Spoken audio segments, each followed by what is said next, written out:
It's 7 o'clock on Tuesday, October 8th. We'll call this meeting of the Chelmsford Conservation Commission to order. We will be following the published and posted agenda. We have the Go to meeting. your settings, it should be open. Hello, can you go on mute? This meeting is both in person and through Zoom. In the case of Zoom not working properly, we will continue the meeting in person.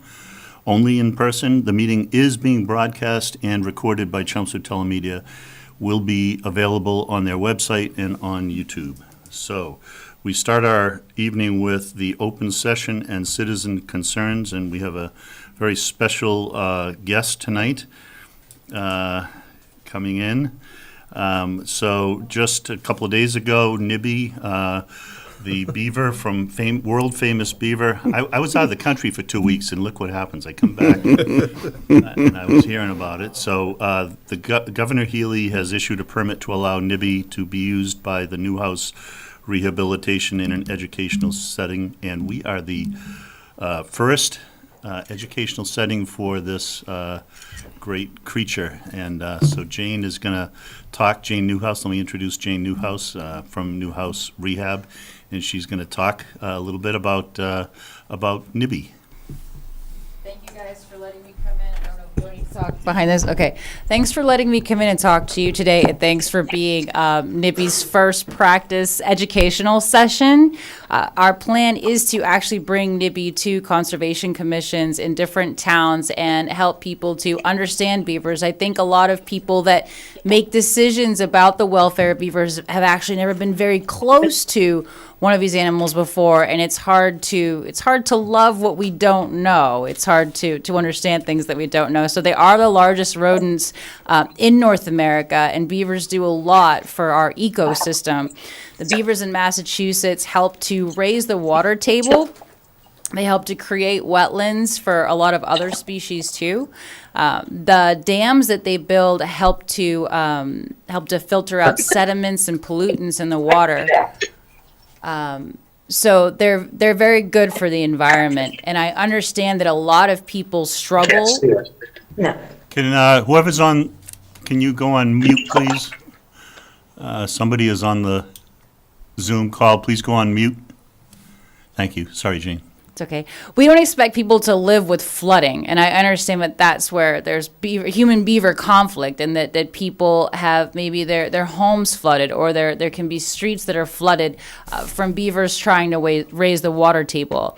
And we've worked with Beaver Solutions. There's Mike Callahan with Beaver Solutions has worked on things called beaver deceivers, and they actually have come up with ways to drain the water in the areas that they're in without them knowing. So they listen for water escaping their dams when water goes over their dams, but they've come up with a way that they pull water from like the middle of this pond that they're in, and they have the water go underneath their dam, so they don't really hear it and they don't know how to block it.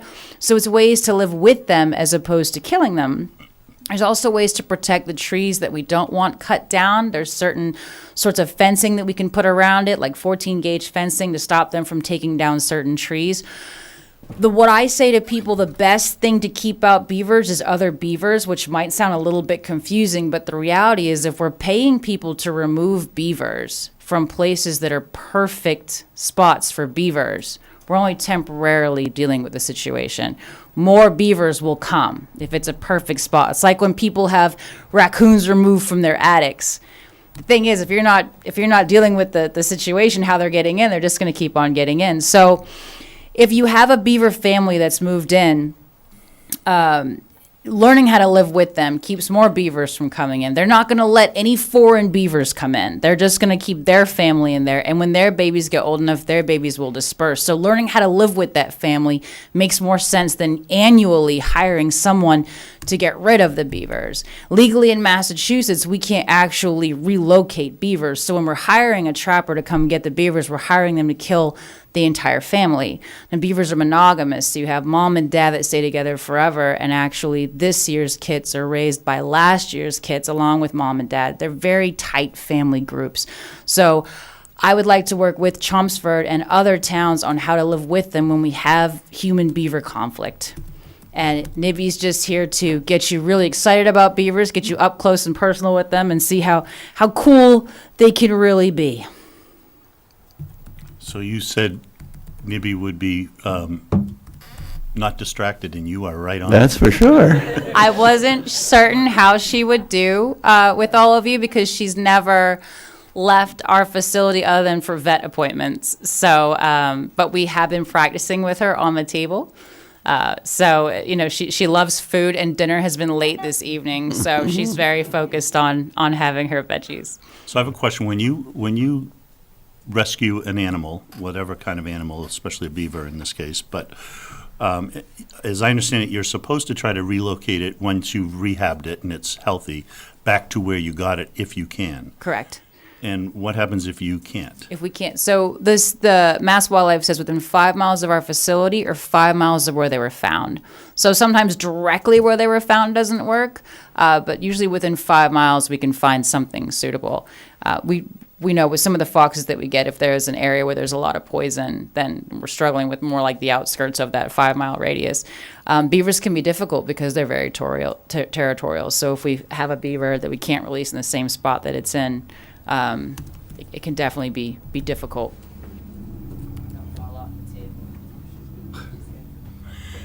Any other questions from the commission? Yeah, I'm interested. So size-wise, is she full-grown now? Or is she Not gonna get full bigger? grown. So she's only 2 years old. They live, they continuously grow, so they'll live 10, 15 years. She's 30 pounds. They'll get 40 to 60 on average. Some get as big as 100. Really? So she's only 2 years old. I get a lot of beavers at the current age that she is, because that's when they're a lot of times leaving their parents. Do you want to give her some more fruit, Minnie? Yeah, She's vocalizes when she's displeased. She gets. Meh. So yeah, 30 pounds is the average size for a 2-year-old beaver. Okay. So she could even possibly double in size. Yes, absolutely, absolutely. And aren't the males even a little bigger? The males and females are generally around the same size. They're all pretty large. A lot of people are shocked by how big they are. She was 1 pound when we got her, but definitely a lot larger now. Yeah, I was struggling getting up the stairs. We got to figure out how to do that in the future. So the hope is to bring her to schools if she tolerates meetings like this, which she seems to be handling pretty well. But this is, you can't Google like how to train an educational beaver. So we're definitely figuring out as we go. I'm very appreciative that you guys were willing to have her in. This is great. Well, last year was a real tough year for the poor critters. in Yeah. Chelmsford. Yeah, well, Yeah. in the future, any way that we can help, and we're partnering, like I said, with Mike Callahan and Beaver Solutions, and I understand, like I said, we don't expect people to live with flooding, unhealthy situations for people, but any way that we can mitigate it, she's mad. She gets very sassy when she. Poor eyesight. She knows there's food here. Maybe another apple, honey. so, yeah. Okay. Go ahead, Peter. Jane, thank you. I realize you may have to run quickly. Yes. So. Since I'm one of the closer people, I wanted to point that out. But, hey, I want to just make a comment or two. Thank you for bringing her in. The comment I want to make is that beavers have a huge impact on ecology, and they have some negative things. John, we've talked about flooding before. Sure. And certainly, you're right, nobody wants that. But they are a really important part of the ecosystem, and this commission, by law, is focused on what they call protecting. They call them 8 interests, but flooding is one of those, so obviously there's an interest. Wildlife is another one of those 8. And they really, since they have such a big impact on those 2, and then the third thing we're supposed to protect is groundwater. And they're very good. And I'm not the only one saying this, but I think Chelmsford has a potential groundwater question because we have sewered the town, which means we're taking groundwater, pumping it out, and then it goes out of town. And scientists have a name for that, interbasin water transfers, and it has an impact that I don't think we've really thought about or looked at in town. And when beavers you pointed this out, they do tend to raise the water table. Of course, it can be a problem. Sure, sure. So there's all these, we have a lot in common, I guess, between the commission and and the good work that you all are doing. Absolutely. Love to join forces. And we can talk more about that, I'm sure. Sure. Can I ask a question? Sure. So, a good portion of us here live on Dunshire Drive, and we had a beaver last year, and we all went like, oh, beaver, because we're a high flooding area. Oh, And, so my assumption is at some point, we're gonna get another beaver, because they do like to come back. yep. And so, previously, we're like, DPW, what do we do? Yep. Would you really be the first people we would? We could certainly, are you concerned about the beaver being there or the flooding from the beaver being there? Well, it's Yeah. kind of they're really like They're- yeah. intertwined. I mean, it actually turned out now like the beaver used to after it was past trapping season, he was just paddling up the brook going. And she's like, oh, he's got diplomatic immunity. Mom. Right. He knows he's safe He was out. up and down the brook. He was happy as can be, and he did re-engineer that wetlands behind us because Yeah. he's not held to any of the rules that we are. Right. Must be nice. But also, we have another issue which is related to the culvert going under 3A. And, like, if that were to be handled and the beaver comes back, or a different beaver, the beaver comes back as a relative, but how would that, we don't want flooding. Sure. I felt bad calling about the beaver. but Right. I'm like, yeah, but I don't want water in my house, my garage, or my basement, So that's a good question for, who would they contact in town? Because I also don't want to overstep. I imagine we'd all be working together to deal with situations like that, potentially. Well, the DPW, and then the DPW contacts me as the conservation agent to sign off on a trapping Okay. permit. And I really have no choice. I mean, I don't like doing it. Yep. That's why I say last year was such a bad year for the poor critters. I don't know if there are much of any beavers left anywhere in town right now.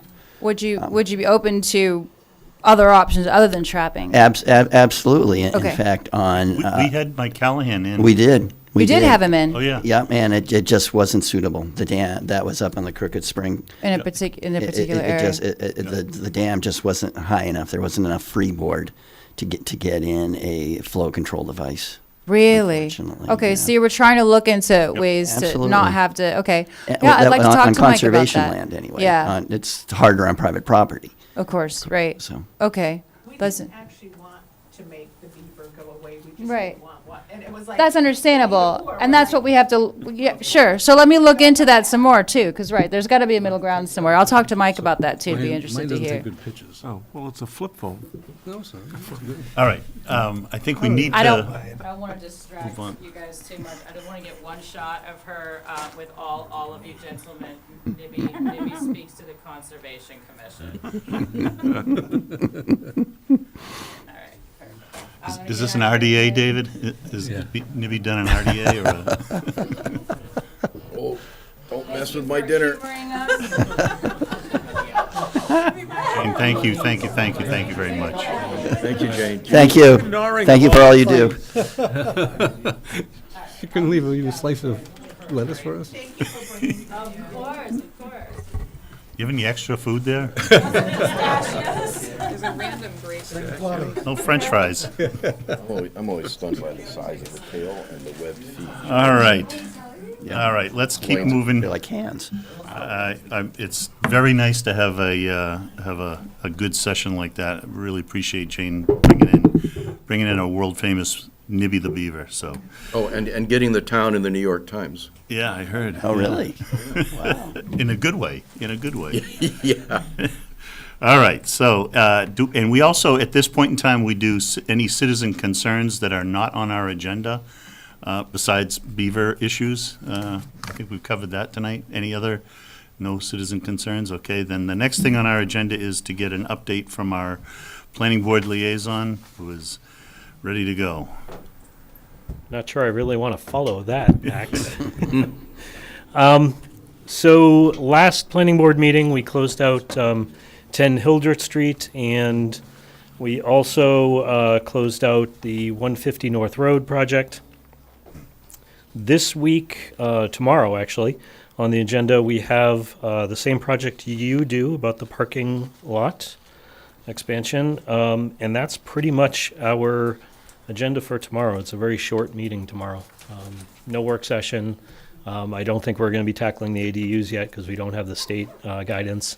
So it's going to be a pretty short meeting. Okay, and just the denial of the Hildreth was based on what? Could you just, could you what's just the summarize to us the One decision? Sure. two-sentence summary, or? See if I can. So the denial of Hildreth was based on a couple items. The first item was the safety concerns on Hildreth itself and pedestrian safety. Because the widening of the road, in our opinion, was not wide enough and did not include a sidewalk from the project to the school, that was still going to be a safety concern in our opinion. In addition to that, another concern that came up was that we didn't have. They wanted to close the meeting. We could not get an extension due to the regulatory length of the hearing, and so we didn't have enough of the natural impact assessment to be able to say that this project was not going to impact the environment and the wetlands enough, in our opinion.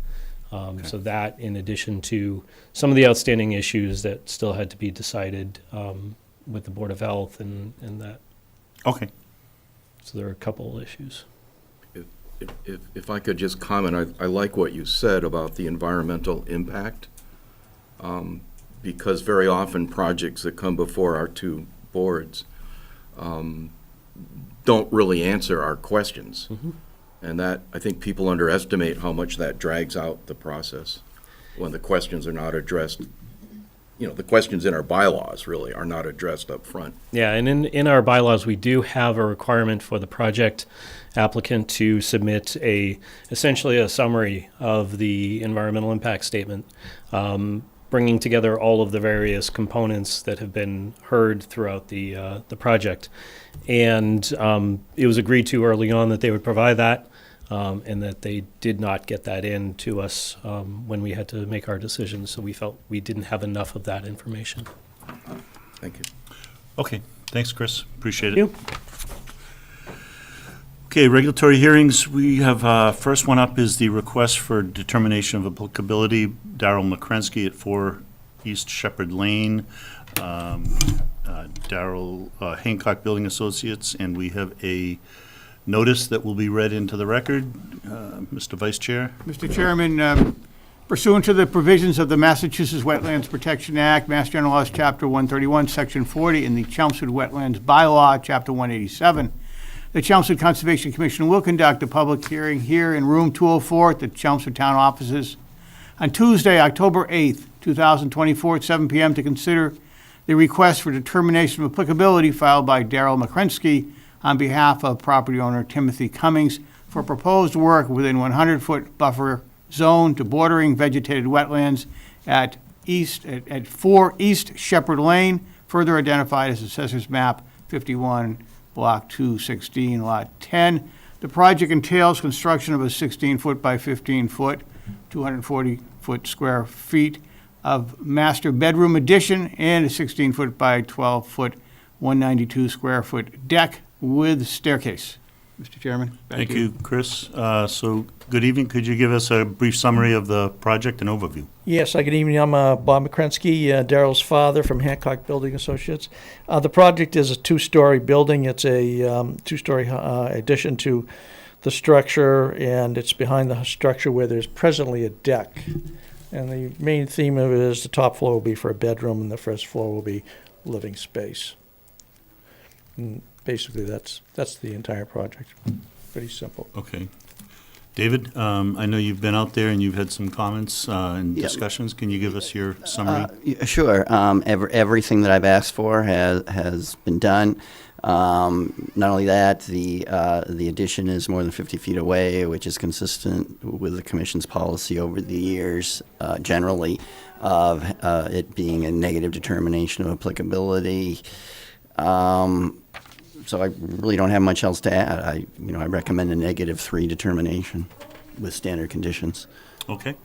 Let's ask the commission members if they have any questions. Peter? I'm good, thank you. Good. Just a quick question. As far as sedimentation control, do we need any? Are we going to have any out there on the site? Yeah, they're shown on the plans. The silt fence. Silt fence? Yeah, Okay. yeah. So All right. Good. No, I'm good for that then. Mark? I went out and take a look at it, I think, before last meeting, and I didn't see any issues at all with it, so Okay. I'm good with it. Bill? I'm fine with it. I'm good with it. Okay. Is there a roof runoff plan? yep, there's a dry well that's being proposed with Okay. with gutters and downspouts. Okay. Okay.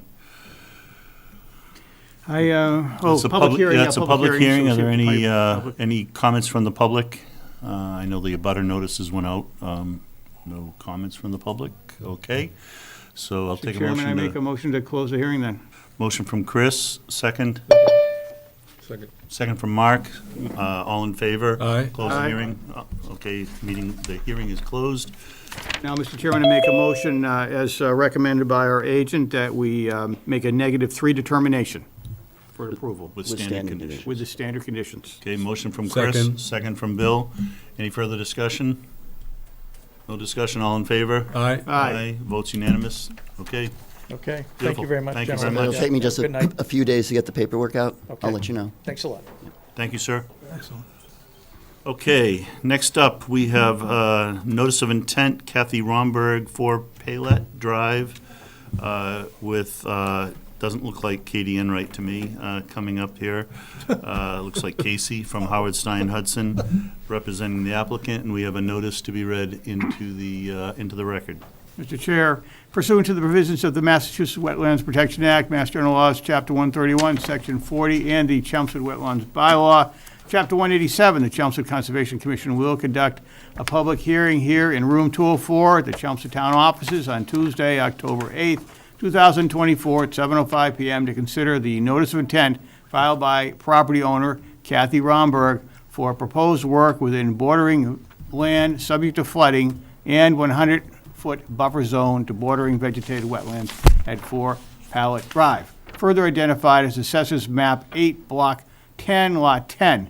The project entails residential parking lot expansion totaling 16 additional spaces.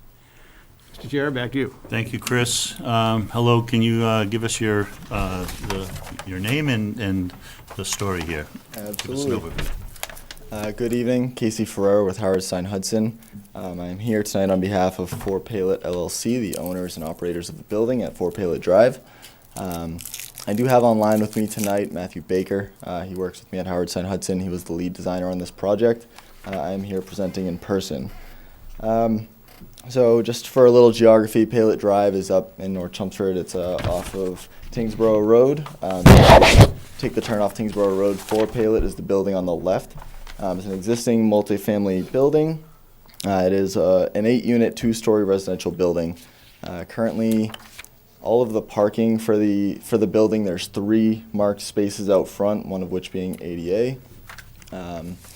The majority of the residents park within the right-of-way of Paylett Drive. This has been how it has been historically done.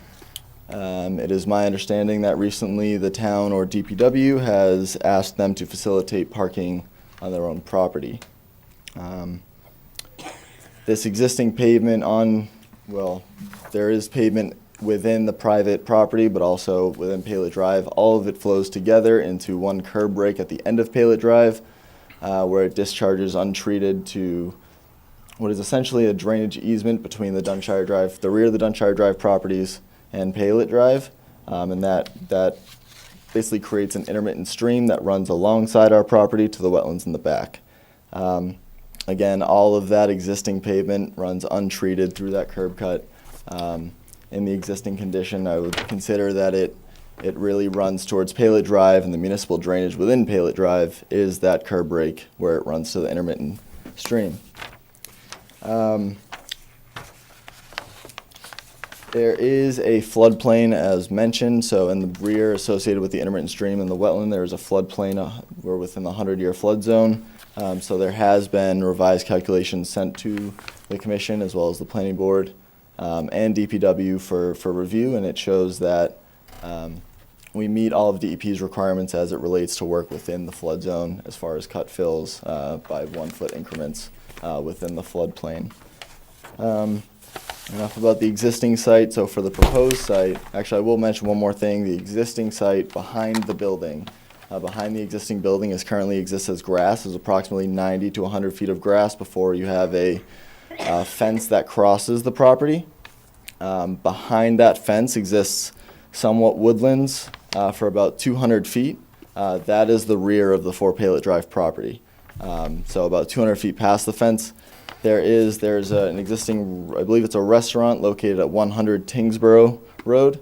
They have a parking lot that encroaches into our property as well as encroaches into the buffer zone of the wetland. At its closest point, it's about 16 feet from the wetland. The parking lot maintained and operated by the independent party that is not 4 Palet Drive. On to the proposal. So, as I said, the town had requested that we facilitate parking within our own property and no longer use the right-of-way of Palet Drive for parking. The only space really available on site to do so is in the rear of the building. And as such, what we have done is we have expanded a driveway that exists on what you can see as kind of the top side of the building here on the plan. Currently, that's about a 12-foot wide driveway, which would not suffice for fire department access. So we're proposing to expand it to 24 feet where there's parking, and then it reduces to 20 feet where it passes the building.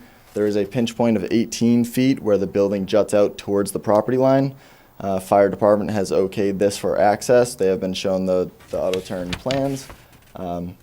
So that pavement and then expands back to 20 feet where it approaches the parking lot in the rear. Parking lot in the rear is proposed to house 14 parking spaces. And then there's 2 parking spaces proposed to remain in the front. There is snow storage proposed around the new parking area in several locations, sufficient to be able to clear minor to moderate storms in this location. As is most properties, if the site were to become overwhelmed, the owner would be responsible for removing snow for safety purposes.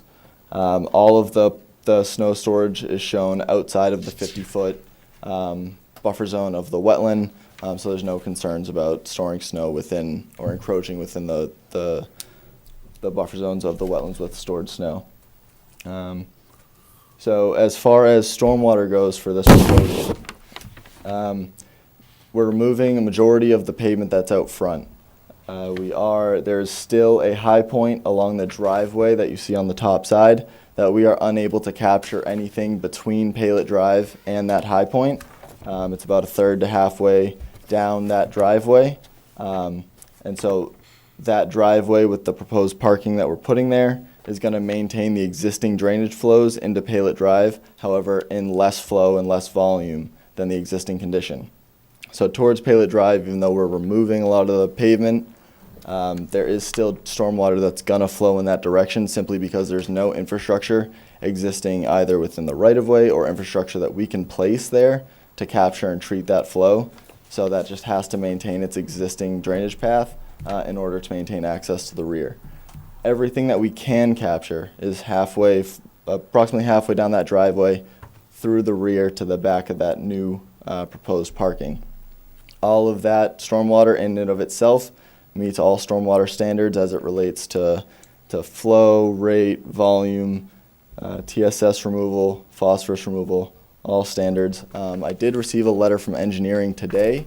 There was a question that Sheila had regarding Rawls rates and infiltration rates. I discussed that with her this afternoon, and it was somewhat of a misunderstanding, but what is shown in the design is consistent with the material that was found out on site, and she is in agreement with that, and there will be, I don't know if she's going to write a revised letter for now or however she wants to handle that, but just so that you all know, there was a question about infiltration rates on the engineering letter. That has been addressed already. The current design works for her concerns. back to the stormwater. So in essence, we're capturing all of the new impervious with a treatment unit called the Rain Guardian bunker.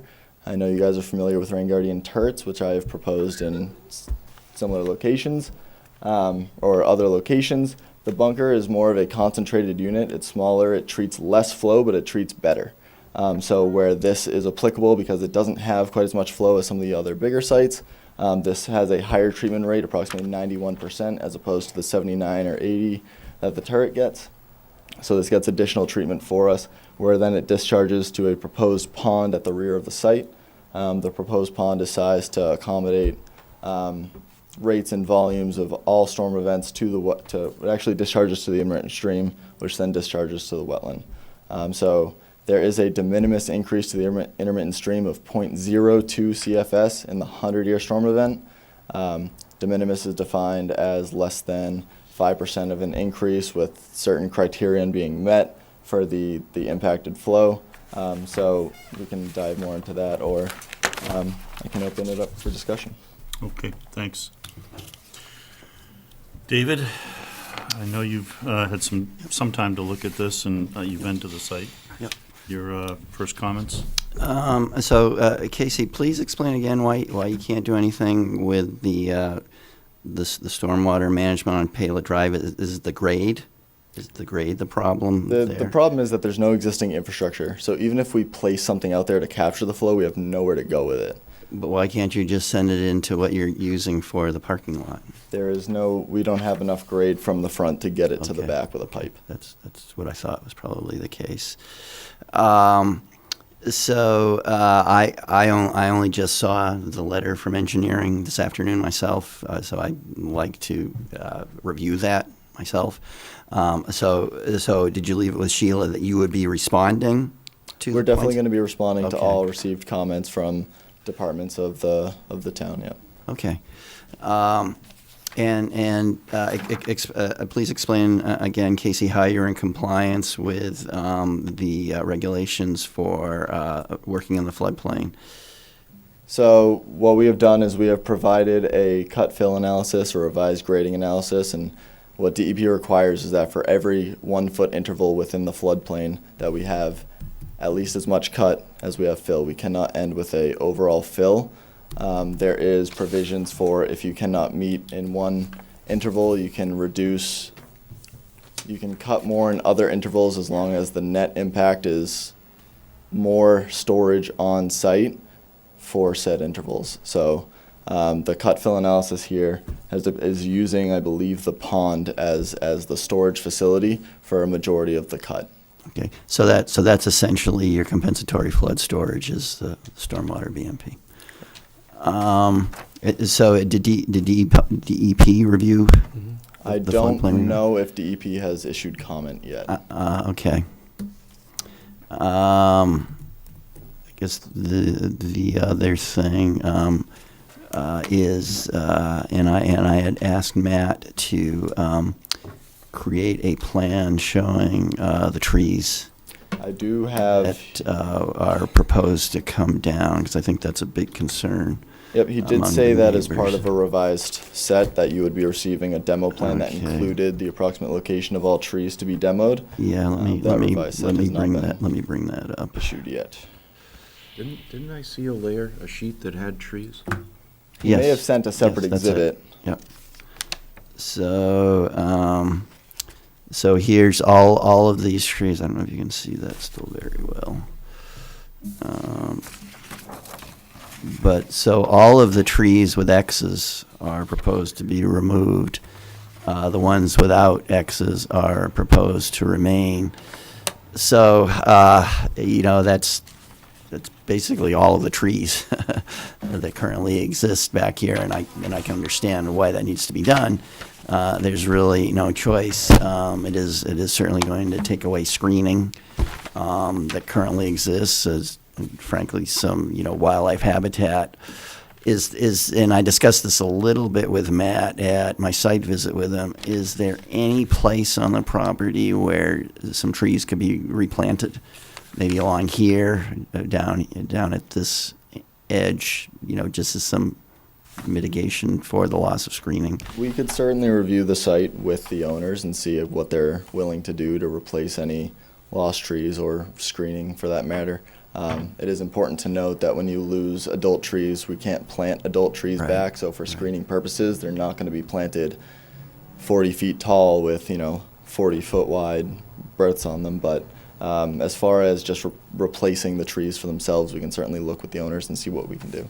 And maybe let's even like arborvitae would be acceptable to the commission, which would provide, some better screening for the neighbors. There is an existing fence along that Dunshire Drive property line, at least to the rear. Yep.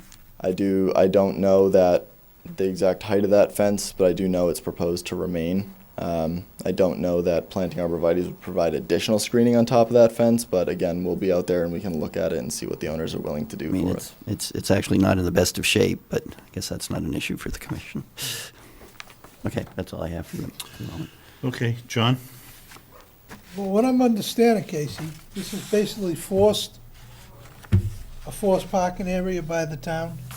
Correct. The town Is that what I'm requested that we understanding? facilitate this on our property, so we have to use the area on our property that we have available to us. Okay, so when this property got built, there was no parking area, per se? There was 3 parking spaces, Three it parking appears. spaces for this Yep, property? correct. In 1961, it was Okay. built. So now you're forced to work with what you have. Correct. I'm looking at the plan, I think you did a tremendous job with the plan. And if it's something that has to be done, forced by the town, it's gotta be done. And we gotta look at it that way. I mean, he's got a retention area. I know some of the neighbors didn't like the fence, the disrepair of the fence. Arborvitae's, whatever. It's not a fence, but the retention area is fully fenced in with, chain link, which you don't see very often at all. So that's something new. So, this is gonna meet all the stormwater for the town, Correct, for the town, yep. okay? Yep. All right, I'm good with it. Bill? Casey, what's the separation between the bottom of that rain garden and the water table?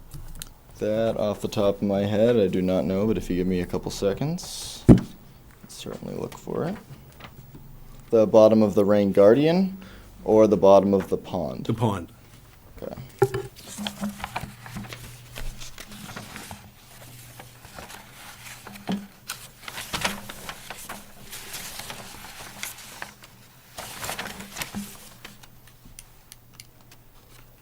About 2 feet.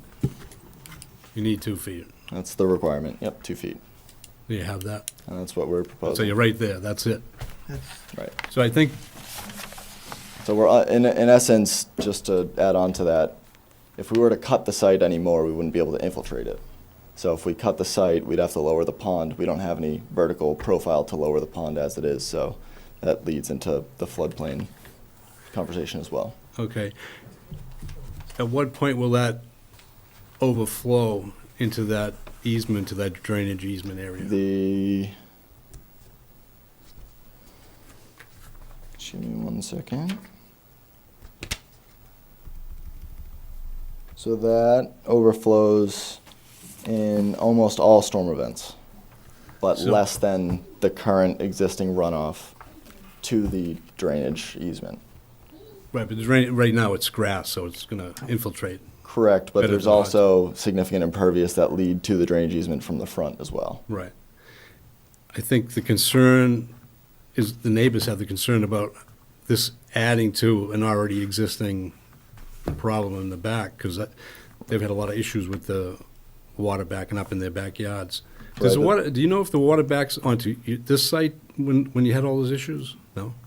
I believe the Dunshire Drive properties that are adjacent to the drainage ditch are lower than the kind of berm that's built So up most along of it the stayed Taylor on that Drive. land? Correct. So Until you get to the rear, where it drops off towards the So- wetland, there is storage on the can you explain property. to the people here from Dunshire Drive, how this design isn't gonna hurt them.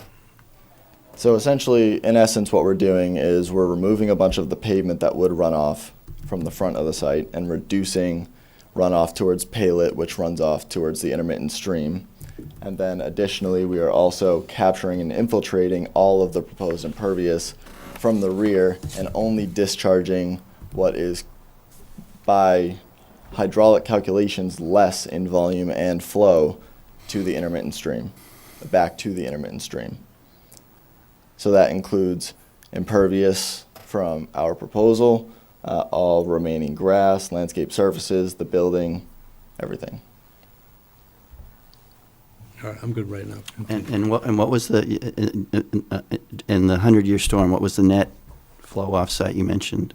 So in the 100-year storm event, there is a, just to the, not to the wetlands, but to the intermittent stream itself, there is a 0.02 CFS, so 2/100ths of a CFS higher flow rate at the peak. And we're talking about a total of 3.63, so less than tenths of percentage points increase. Mark, let's keep going through the commission. That was based on what storm? That last one where there's an increase is the 100-year storm event. So the storm we would anticipate to receive once every 100 years. Obviously, things are changing, and we're getting storms more frequently and with more impact. Yep.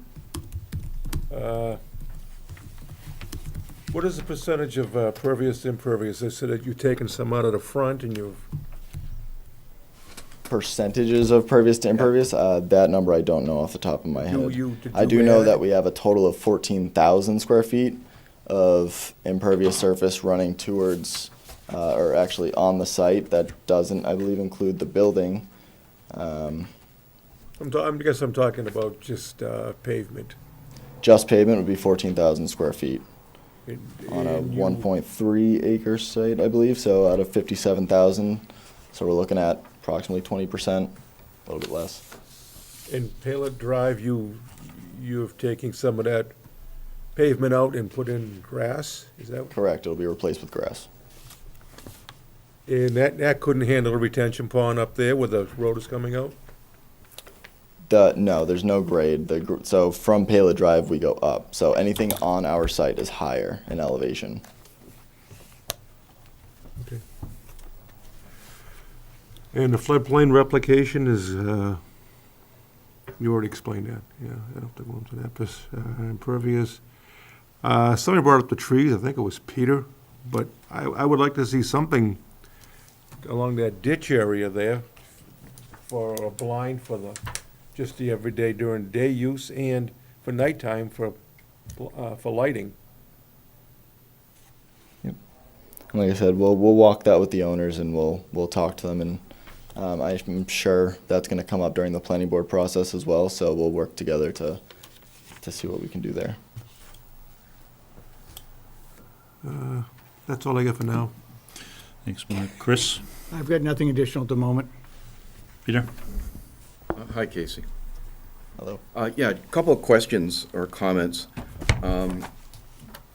First of all, the DPW letter, I mean, I was kind of pleased. It looks like you're working well with our stormwater engineers to do the math. And so, David, I assume our action we take is somewhat contingent on the applicant satisfying the DPW letter. So that's a lot of comments I would have had. But I have a couple more comments, kind of like yours, Mark, and a little bit like yours, John. I understand you only have limited room. But my comments are related to Deep Brook, which is on the state list of the really important watersheds in Chelmsford. And this, of course, drains there. So the trees I'm very interested in. Back to Mark's point, work with the owner to see if you can put some trees. And David, I'll defer to you, but maybe it's something different than arbor vitaes for the habitat perspective. But we can have that conversation. Related to that, excuse my ignorance, can some sort of, so we're losing all these trees, so we're losing vegetation, right? And all the benefits. Is there something that can be put in the retention basin itself that still meets the stormwater standards, and I don't even know what I mean. Native plants, a few small shrubs. I know there's a problem with roots and all, but maybe you could think about that. Is there anything else you could do besides some planting in the ditch that Mark mentioned? Yeah, I mean, we could look at the opportunity to construct a rain garden. I don't know that usually requires more depth than a pond. We can look at how that plays in with the seasonal high groundwater and see if that's even a possibility. But the only plantings that are really allowed within a stormwater facility, you'd have to turn it into a bioretention facility Right. with, pretty specific plantings, but also requiring media depth and things of that nature. Yeah, and I don't think it's in our bylaws per se, but I think it's in the planning boards, low impact design, and you've been, you know that more about that than I do, but that would be a big help in me getting to yes. And then my last comment were, we talked about the 100-year storm calculations and water flow, but your calculations are just water that's generated on this site, not water that might be flowing in from adjacent properties. If there's an Is that correct? It really depends. So if there's an existing flow that's going to remain unaltered, and by unaltered I mean we're not stopping it, but we're accepting it and still passing it through. We're not completely blocking it. We're not redirecting it or whatever. Then we consider that a wash from pre-development to post-development. So we may not consider it. In events where we believe, like let's say it's a subsurface system where backing up could cause an issue. A surface pond doesn't have an issue with the overflow because it has an overflow that can go straight out, right? So if I'm worried about actual volume coming in and overwhelming my system, I'll consider all of what's being attributed to my site as well.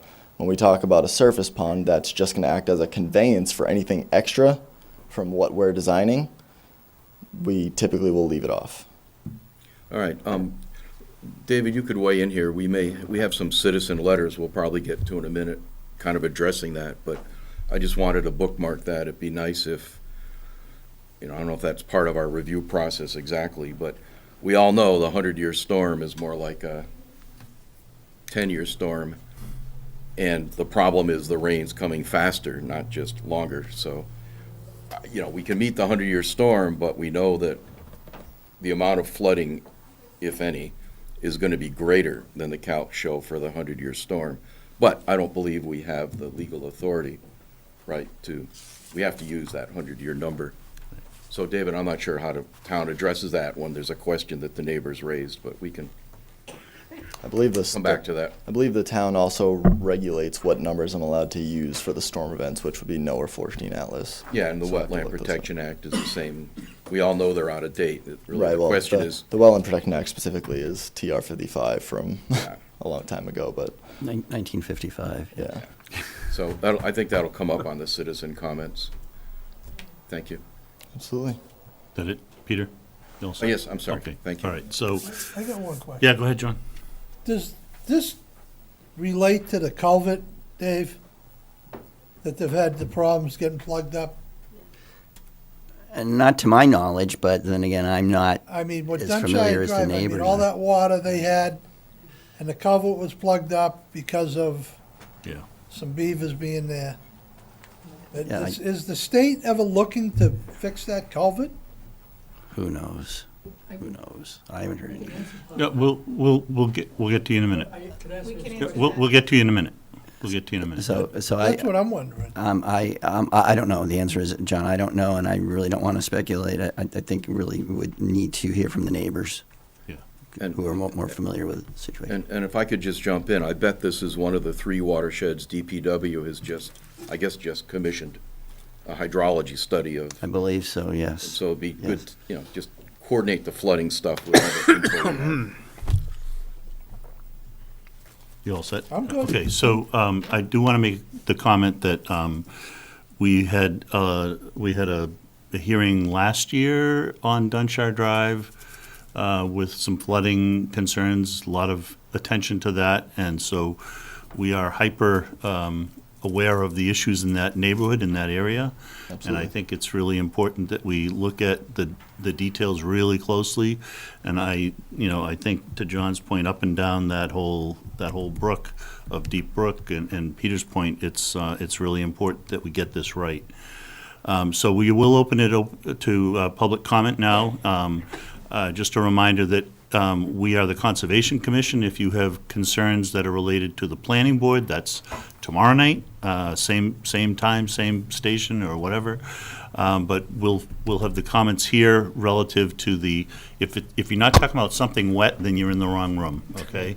So it's relative to water. And I'd like to try to not have comments be repeated, but we look forward to hearing what you have to say. So if you come up to the podium, give your name and your address, and you're all set. Hi. So my name is Sarita Fernandez. I'm an abutter residing at 27 Dunshire Drive. And I just want to give you this to take a look at. This is a little bit off of the comments that are out there. This is a more colored version of what they're doing. One showing. I don't even know if everybody Thank you. can share. Yeah, sure. Thank you. Okay, you all right? So, we have serious concerns about the potential environmental impacts this project may have on our local ecosystem, particularly regarding drainage, flooding, and the design of the retention pond. They keep on talking about it being designed for a 2-year storm for the added pavement that they're adding, right? So that is what you can see on here for this added pavement area, right? That's what the 2-year storm is for, and it's going to be overflowing into our area. The part that they're calling an intermittent stream is the drainage area that actually easement that's on 27 Dunshire, well, my property and everyone along Dunshire Drive's property. It's not town property. They use it for water runoff right now on the end of Pallet Drive. That's where it's going. But we pay taxes on that property. That's our land. And it's getting flooded regularly. But my big concern about this, if you guys want to go, if you look at it, I don't know if you can see it. So you can see these properties at number 112, 106, and 100. On number 106 right now, they have a berm and they have riprap up against what was the grass area behind the apartment complex. That's currently draining into the back of that apartment complex right now. It's going there, it's going into the grass, it's being absorbed. And when they put in this new property, the parking lot is going to be abutting it directly. So now the water, which they say that they're not accounting for, is going to be going into this retention pond and going in our backyard.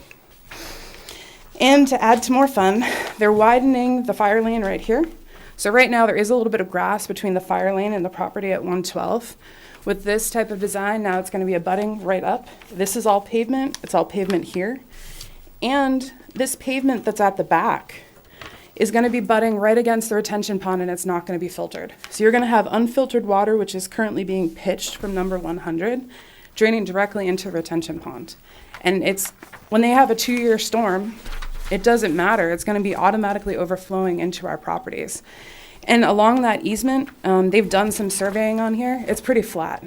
It backs up now, and I think engineering department's been in there too. They've done some surveying. It doesn't have a really good pitch out to the water, so it's just backing up into our yard all the time.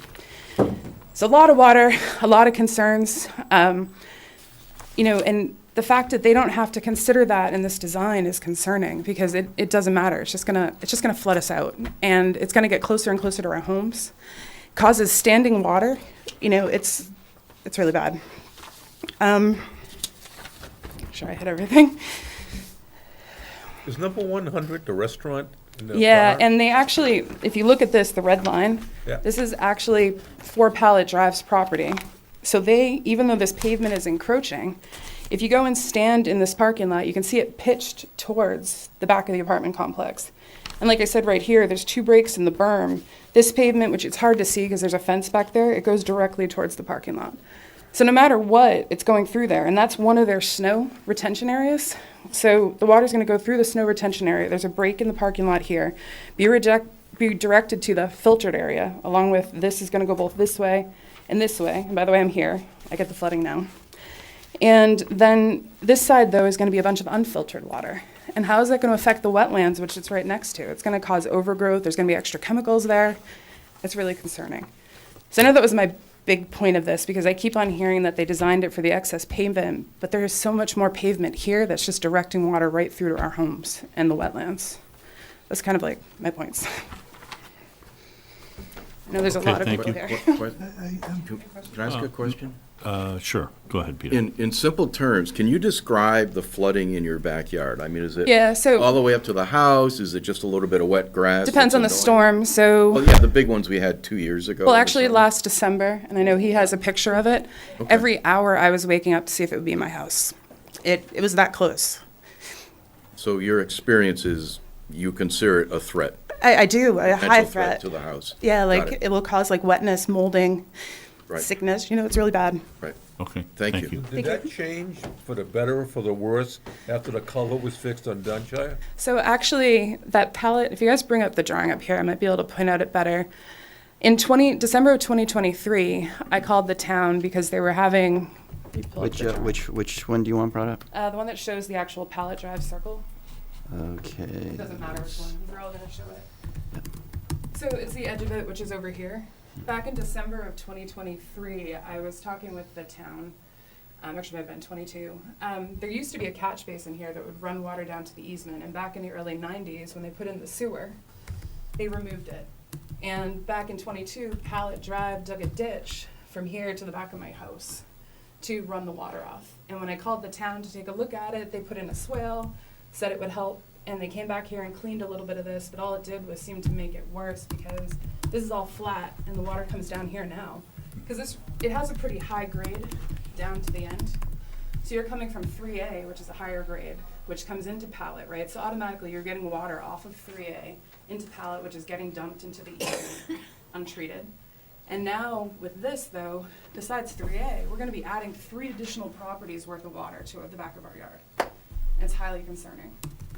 You know, and I hear that they can't make it any deeper, but you know, then we have to deal with the water of 3 more businesses and the fact that this existing pavement's on here that they have on their property. What did they say? It was like 42 feet in, and the pitch of it, it's going there and it's gonna be worse. Okay, thank you. Do we have anyone else wants to come up? First, I want to check with this gentleman from Bowen, make sure I'm reactive. I want to point out to them is this is the approximate area where you're going to put the retention. Hi, John Kelly, 38 Dunshire Drive, and we're very familiar with flooding in the area. What I have here is a Google map portrait of that area that shows the retention pond. And what you can see is, what doesn't show up on this, is all the surrounding property, 100% of it is pavement. All draining down to this area. The adjacent apartment, which has parking and everything else, has a gigantic. Cool, yeah, thank you. The adjacent apartment has a gigantic, the entire length of the body of the property has a 3-foot deep ditch, which is lawn, which absorbs the water. It actually has a footpath that goes, a footbridge that goes over it. It handles the water well. This design here, as you can see, all the asphalt, and they're going to take the green section right next to the building is all grass now that absorbs that water. That's now going to be about 3,600 cubic square feet of pavement, non-porous pavement, which is going to go into that retention pond, which I believe is about 2 feet deep. And then it's designed to spill, where you see that red line, that's going to spill directly into the Dunshire Drive easement. That easement is no way connected all the way, there's no way water's going to flow all the way to Deep Brook. It's just too filled in behind 100, behind Christori's. It's filled in completely. You couldn't walk, you couldn't get through there. Water's not going to get through there, no way whatsoever. All those houses this year, there's photographs, I think they've sent them to you. The water's up to their sheds. In some cases, I can show you what's inside the garages.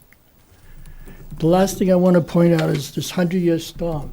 Last year, you were involved with the culvert, and the culvert was designed with 2 5-inch pipes that had a 100-year storm. That's 2 months later. Those pipes are completely underwater. Dunshire Drive can't handle any water whatsoever.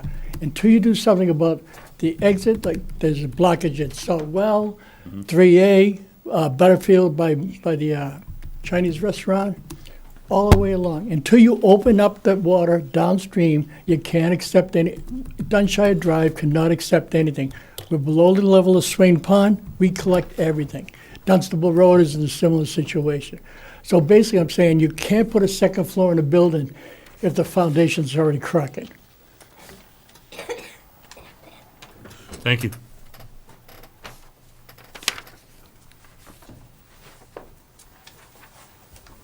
Apologize for not being as prepared as I should be.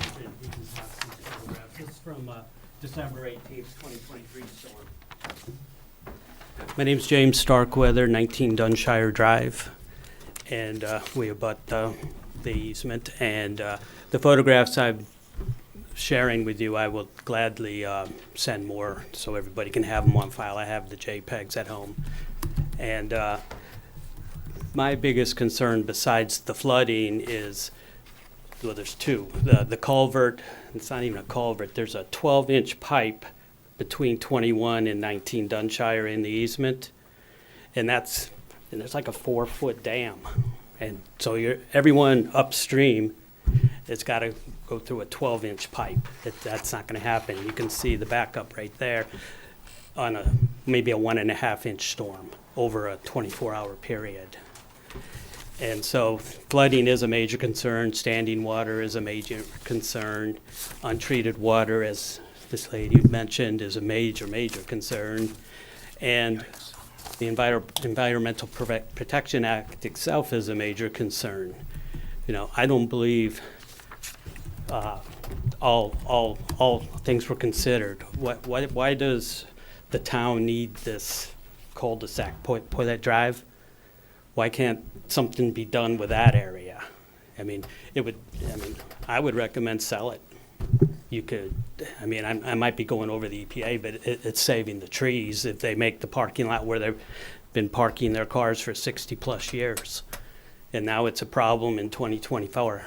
I don't understand why this is today. What happened that the DPW doesn't want them on the street anymore? And if that's a problem, sell it to save the DPW some money. I mean, it's not a major thoroughfare, and it would give a lot of opportunity. And I could see the argument, well, we don't have drainage because the street's too low. Raise the road. This is 2024. It's not rocket science. I mean, we're very, very smart people here. You can fix problems, not chop down trees and destroy wetlands. And that's all I have to say. Thank you. Thank you. Anyone else? Hi. I'm Michelle Caputo Starkweather, also 19 Dunshire Drive.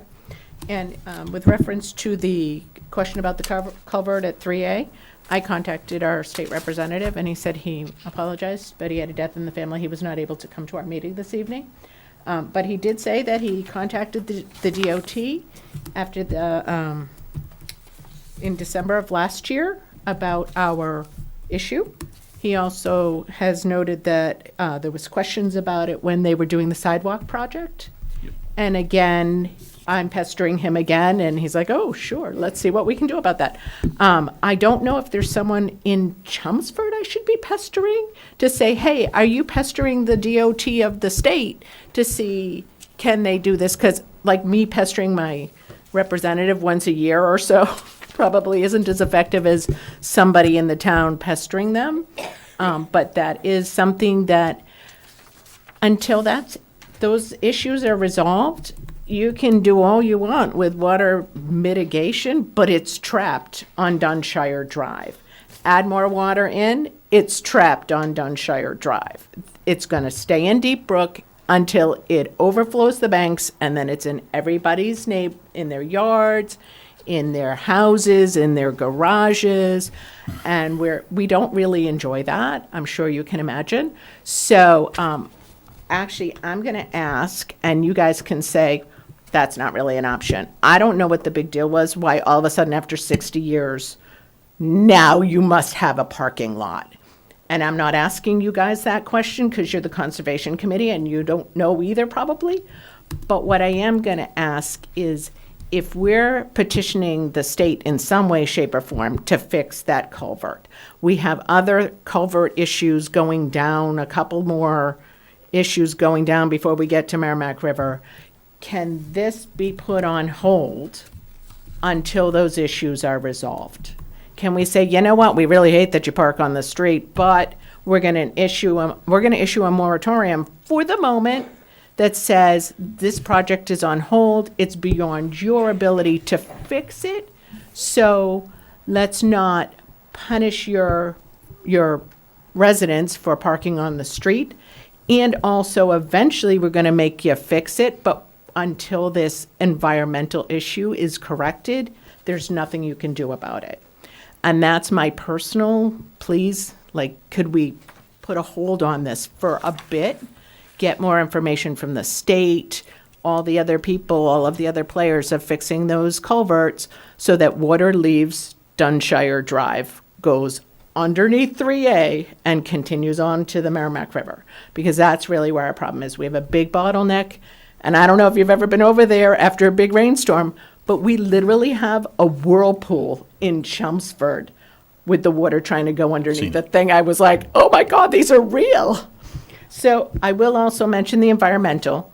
After the beaver came to visit us and lived in that area, he really re-engineered that back area. He did a beautiful job. He's not held to any of the rules you guys are. He did whatever he wanted. And we have so much wildlife back there now. We have like beautiful birds red-winged blackbirds. We have much more wildlife than we used to. And rumor has it that's one of the things you guys have to take into account. And if we start changing, adding polluted water, whatever, all of these other things, it's going to, and take out all the trees and all the other things, besides the fact that I like trees to block my view of Castori's restaurant, because as lovely as that restaurant is, I don't want to see their parking lot. Those trees also do a lot of good things for the animals, for the water, for the environment. And to take those away and say, well, we'll just plant a couple of arborvitaes, that to me doesn't seem like it's sufficient. Thank you very much. Thank you. Thank you. I think you have a good source, though, using Rodney Elliott. I think he'd be advantageous for you. Yeah, yeah. Any more? I just want to speak on that. You need to come up. Yeah, You need to please. come up Just here. quick, I don't really think plan. I'm a teacher. I've been up since 5 a.m. I have two severely. I'm sorry, can you have your name Yes, again? Patricia Moore. I'm right behind Castori's. There's no fence. And I have two severely autistic children. This one went out in his backyard and ended up over his waist in the dirtiest of water. It was very scary in our backyard. There's nothing blocking it. And we have so much joy just at night, me and my two boys going out to say goodnight to the stars and seeing the wildlife. He has become like so interested in animals, from all the different kinds of birds we spot back there. And to know that that is going to be gone is just heartbreaking, because there's little joy in life, and that was our joy. And there was no fence. And, you know, I'm worried about people coming in. I'm a single mom with two severely autistic children that cannot defend themselves. So, you know, there's nothing keeping them out of our yard. But it's really just the beauty back there of the birds that we see and the squirrels and you know. Okay. That's what really bothers me, and the water in the yard, because we've had it continuously. Thank you. All right, thank you. Okay. Thank you.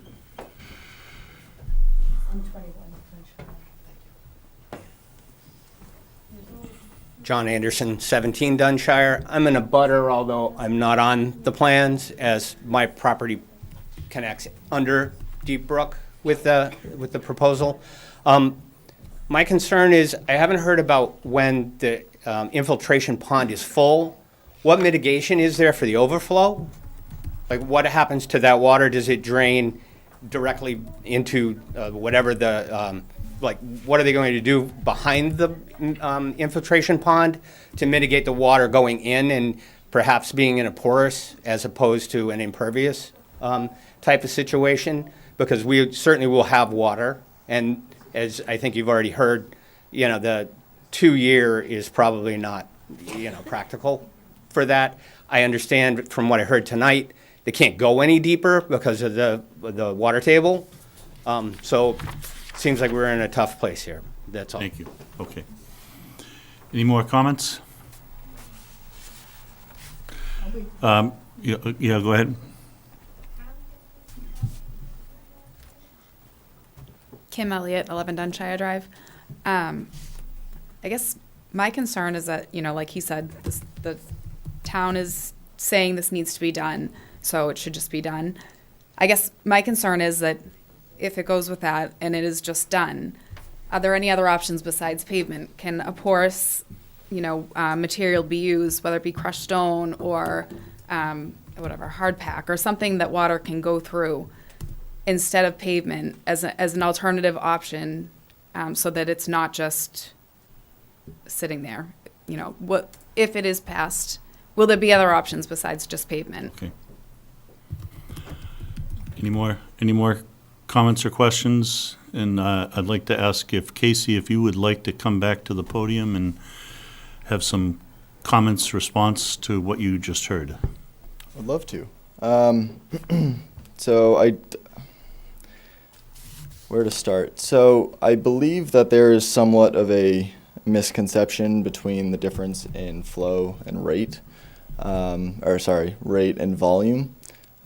Flooding is attributed from an excess in volume towards a specific analysis point.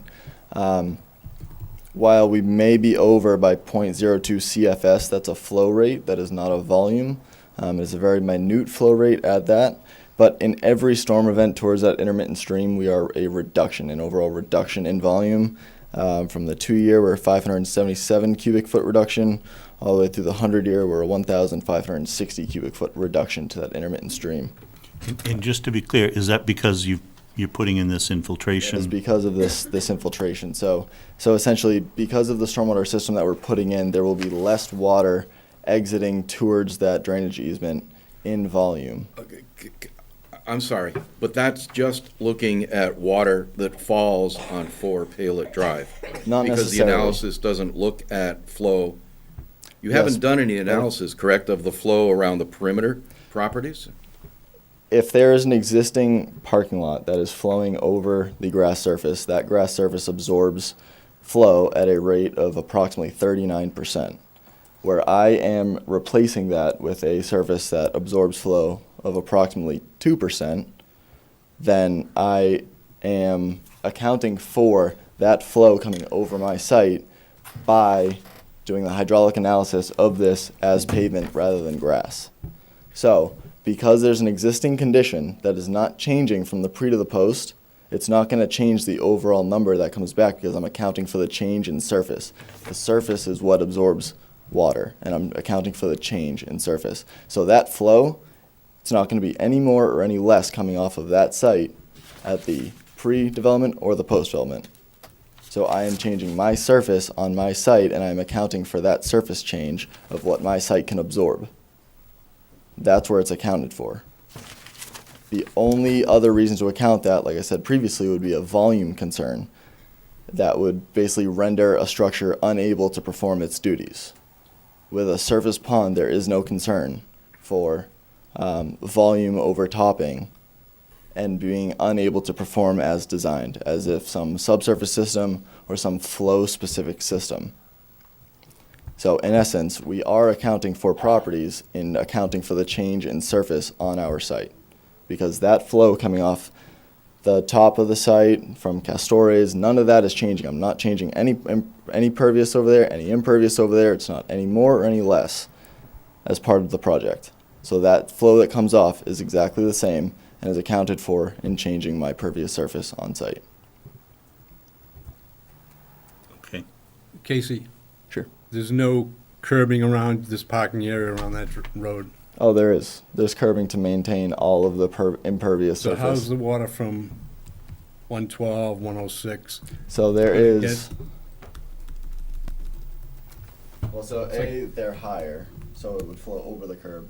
But we did provide where they have this outlet system here. Mhm. There's a curb break on our side so that we can allow that flow to come in, just as it did before, and go into our infiltration system. So even though what that's essentially doing is allowing it to pass through as it would have before our site, This Castori's property, it does not direct into our infiltration system. There is basically what is almost a natural swale in the woods that is between our infiltration system. So it's gonna run this way and then down along the side because we're berming this up with our pond. So we're not gonna have any untreated flow into our pond, and we're not proposing any new untreated discharges to any wetlands or any sources of the wetlands, as that is not allowed by the DEP. So there is no new untreated, there is in fact significantly less untreated impervious going to these wetland systems and the resource areas. Yeah, except that the wetlands are smaller because of the pavement. What? No? No. Do I have that wrong, David? I thought the 100-foot buffer went right through this parking lot. It does. Buffer zone, It does. but not the wetland itself. The Well- resource area, we still have to be set Okay, back from. right. And there's no expansion toward the wetlands. Right, but if you're talking about flooding, that 100-foot buffer is really important to maintain. That's all. Casey, the parking on Castori's property, the hot top, it's on your land. On our property. Why are they allowing that to stay there? I am not the owner, and I do not have any communications with the Castori's property. I don't know. It seems like if we're gonna be adding hot top to 4 Palet, why not take all that hot top out that shouldn't be there in the first place? Well, at some point, you would assume that that was permitted by Castori's. I don't know what permits they have in place for that. They may very well have a reduction in buffer zone for that impervious right there. I don't know. I don't know what permits they have in place for Castori's, or what treatment that they were required to do, flow analysis, I don't know. But for me, that's an existing condition that I can't control. So I Look, Too the much town is driving this Palet Drive work. Shouldn't they be following up on the other end too? Not you. Yeah, I mean, if the town wanted to ask Castori's, or even the Conservation Commission wanted to ask Castori's why they have impervious, I mean, there could be a permit from whenever Castori's was built that allowed them to build the 16 feet. I don't know. Casey, do you recall off the top of your head the sheet number where you show removal of the pavement from Palet Drive and replacement with grass? Should be sheet 2, the demolition plan. Sheet 2, the demolition plan. So, and to be clear on that, we're not removing any pavement from Palet, as that's not our property. We're removing all the pavement that was on the private property towards Palet, which you'll see here. So, Palet is this bulb here, this cul-de-sac. Yeah. Okay. It had existing pavement all through here. So all of this pavement is being removed, and then replacing this 12-foot strip is going to be enacted. So that cul-de-sac is what now? That's grass, hot top? The cul-de-sac is 100% paved right now. Yeah. And it will stay that way. We cannot touch the cul-de-sac, yep. It's the town's It's town, property. public Town way. property. Right, it's a public road, public way. Right. So, yeah, we can have you come back up if you want. Yeah, that's okay. Don't go now. Michelle Caputo Starkweather, 19 Dunshire Drive. So, sorry, so you're digging up like along the front, putting a fire lane and all that other stuff, and it's much wider than it used to be, so now that's new pavement. And I'm gonna assume that there's some pitch and some grade changes that may change how water flows in, flows down, flows back, flows front. I don't know how that works. I tried to read those, but I'm not an engineer, so I didn't understand the things I was trying to read. And then I put my husband to work on it. He did a lot better than I did, but you know, we're neither of us are engineers on that. So I'm curious, like you've replaced again a wider area with impermeable surface just along the front and around and all that other stuff, and how, like, we're really anxious here that we're going to have a lot more water. We can't take more water on Dunshire Drive. So, like, how are you making sure that that's not going to be coming into our mitigation ditch, which goes into the brook and the wetlands and our yards?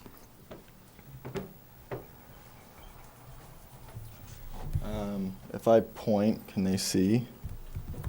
I don't necessarily know if that angle works, but. Well, I think you can use that screen, I All think. right. So do you want to go back to the demo plan real quick? The demo plan.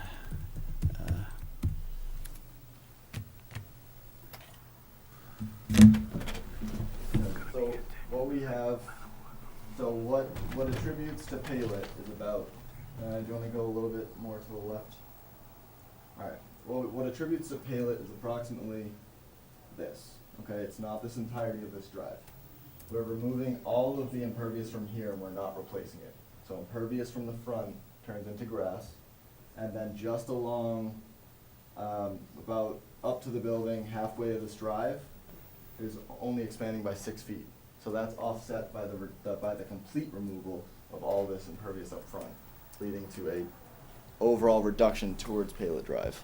And the pitch in the grade doesn't increase the probability of more water coming in, out, back, front. We don't know what direction it's gonna come, because if it goes more towards Palet, Casey- then more water's pouring out. Casey, can you answer up here? Yep, sorry. So essentially what we're doing with the stuff that goes back towards Palet is we're mimicking the existing condition to the best extent practicable that still allows us to adequately and safely drain stormwater. So we're not increasing the pitch to a point where the water is going to move so fast and more water is going to go back, but we're also not reducing the pitch to a point where water is not going to flow and we're going to have an ice condition along the side where the fire department runs. So we're doing our best to maintain the existing condition, the existing grade, to ensure that existing flows go where they need to, but in a reduced amount. My stuff's over there. Come on back up, sir.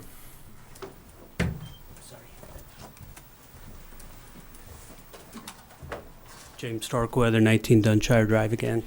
The quick question I have is this area right here, which is non-permeable today, and this is pavement right here, so now we're gonna butt pavement to pavement, so this is just gonna create an unrestricted flow from this property down here. It's gonna overwhelm this most likely, definitely not gonna help over on this side. So that's a concern when you're replacing grass or shrubs with pavement. And this is all pavement already, and it's sloped into the property. So I'd like to know how that flow is being accounted for. So again, this leads back to the previous conversation I had with Peter. That's an existing flow. That strip of pavement is not stopping or completely absorbing all of the stormwater that flows there. Right now, it's going to flow over, hit the grass, some of it be absorbed. Approximately 39% will run off, and then the rest will go on its merry way to wherever that grade says it should go. If we expand that driveway, that is still going to be the case in one form or another, but instead now I have to consider that grass strip as impervious, so where before it only ran off 39%, well now it runs off 98%, so I'm still accounting for the lack of absorption that previously accounted there, but it's still going to move on its merry way to wherever it was going to go before. Moving impervious closer to other impervious doesn't increase the rate at which the other impervious flows. Okay. If you have more questions, you can come on up. Hello, Amelia Caputo Starkweather, 19 Dunshire Drive. Can you move it to the one with the pond? I had a question about the retention pond, because it looks like the current plan, due to limitations of space and having to shove a parking lot into an area there's really not space for, that all the water has to go to a retention pond. The retention pond is planned for a relatively small storm, and it looks like the plan is when the retention pond overflows, because there's more rain than it can handle, it goes into the mitigation ditch. The mitigation ditch already has water in my backyard most of the year. It's usually at least partially full, and it floods into the yard a couple feet only, usually. On the December 19th storm, we had it nearly basically to where the hill sloped up. So it was like 10 feet on one side of the yard, nearly 15 feet on the other side. And that was a large storm, but that wasn't like a catastrophic storm by any means. And we are bottlenecked at 3A, that's where Deep Brook goes out. And so it takes hours to days for it to get under 3A to lower the water level again. So when that retention pond overflows, it sounds like the plan is Palet Drive will not flood because Dunshire will. We're lower ground. And that if the retention pond floods, Palet Drive won't, Dunshire will. How are they going to ensure that our properties aren't flooding so that their parking lot doesn't? So that's just my concern is, where's the water going to go when the pond floods? Because what it looks like is Dunshire. Okay. Thank you. Thank you.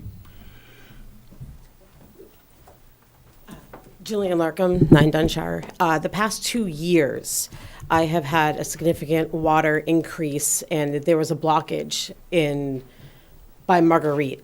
And this has nothing to do with it, but it has a point where when the water was backed up, it took a long time, as the last woman said, to drain. And we already paid flood insurance for that, and for a good reason. But is it going to get to a point where we're going to lose our flood insurance because it keeps flooding? And that's my concern, is that the water being stagnant. I understand what Casey is saying, but end of the day, we have to live without water. And we have to live with seeing more apartment complex in the wintertime. We have to see with the loss of life of animals, because for the first time in my 40 years, I saw a bobcat with my kid. I've never seen a bobcat before. So we know that wildlife is there and coming back. And that is my concern, is that I know there has to be a parking lot, but can we wait until we have further studies done? And that's all. Okay, thank you. Oh, one more, okay.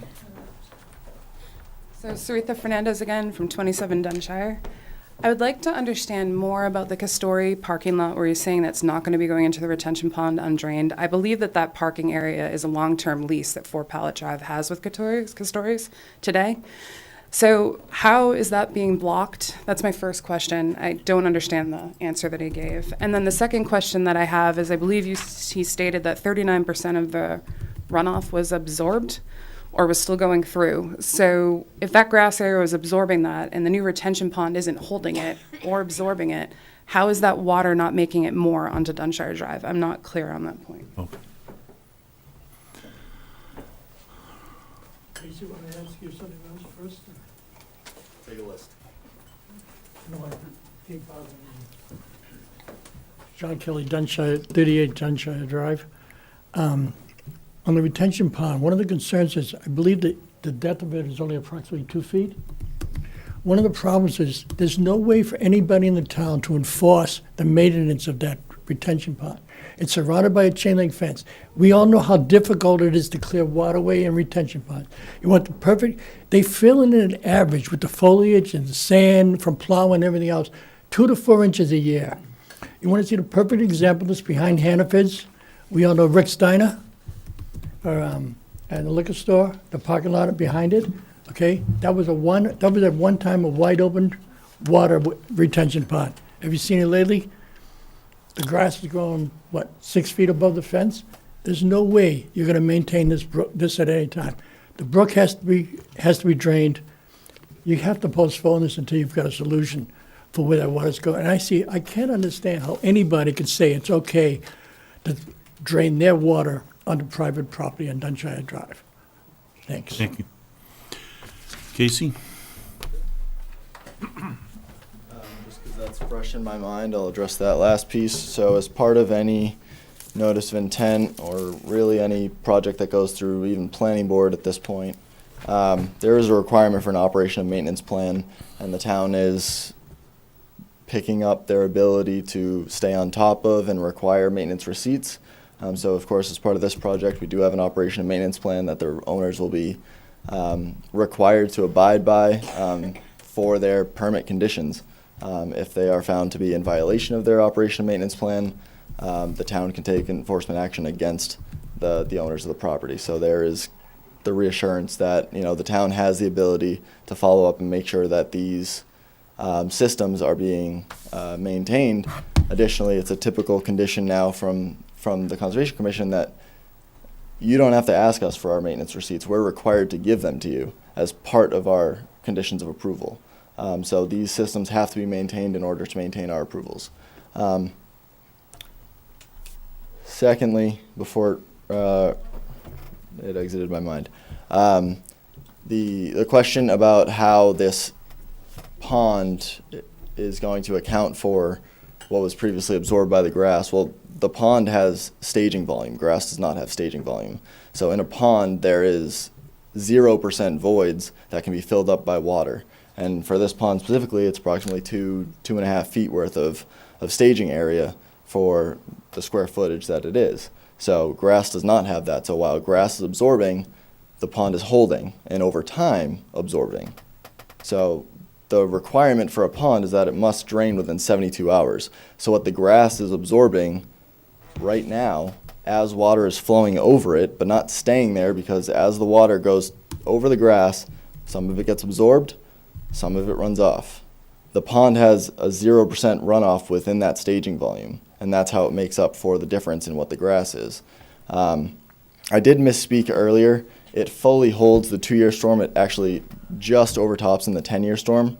It doesn't run off in every storm. There is runoff to the drainage ditch in every storm, but that's because of grass surfaces and other surfaces that aren't captured by the pond.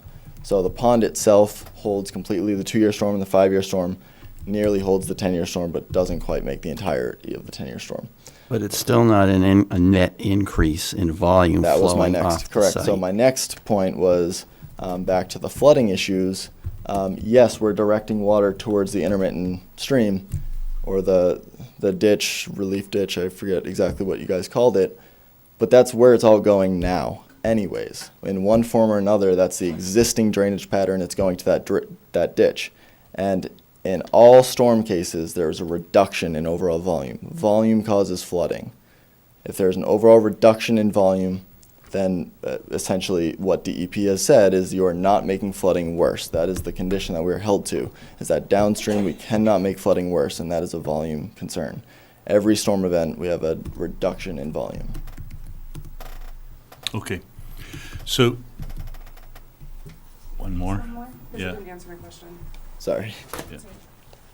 So, again, Sarita Fernandez, 27 Dunshire Drive. I was asking about the Castori's property. I don't think he answered that. But, you know, this whole thing with this retention pond, and you keep on saying it's going to hold for the added pavement, how can you guarantee the water flow previously was going down into Dunshire Drive, into the drainage easement that's on our property? You can't guarantee that this new flow of water, which you're directing directly into the retention pond, which is going down into, I believe, 21's property, was the flow of water previously. Some of it could have been heading to the right, down to the wetlands, so you are changing flow of water. You can't guarantee it. But I'd like to understand Castori's. The Castori's property itself is here, right? So what these contours tell me is that water flows perpendicular to contours. And these contours tell me that if they're running parallel to the edge of this pavement, water is going to flow perpendicular to the edge of the pavement. So that runs off in that direction. Their contour wraps into our own 102 here, at which point that's where we're creating a berm and preventing the water from flowing further this direction and pushing it down that direction. So we're not accepting the untreated water. Can you quickly say that again at the microphone? Sorry. So basically following the contours, and that actually leads to the second part of her question. Following the contours, water flows perpendicular to contours. If a contour is going parallel to the edge of pavement, that means water is flowing perpendicular to the edge of pavement, which means it's not going to flow to the left towards our pond. It's going to flow down off the edge of the pavement. Okay. Towards the left. So, Just one more. all right, one more that we have to Do you want me to move answer on. the second part of your question as well? Yeah, but this will probably add to it. Sarita Fernandez, 27 Dunshire Drive. Have you taken survey markers currently of the pavement in the back of Castori's and these other areas that match to the contouring lines that are currently here? Like all over it?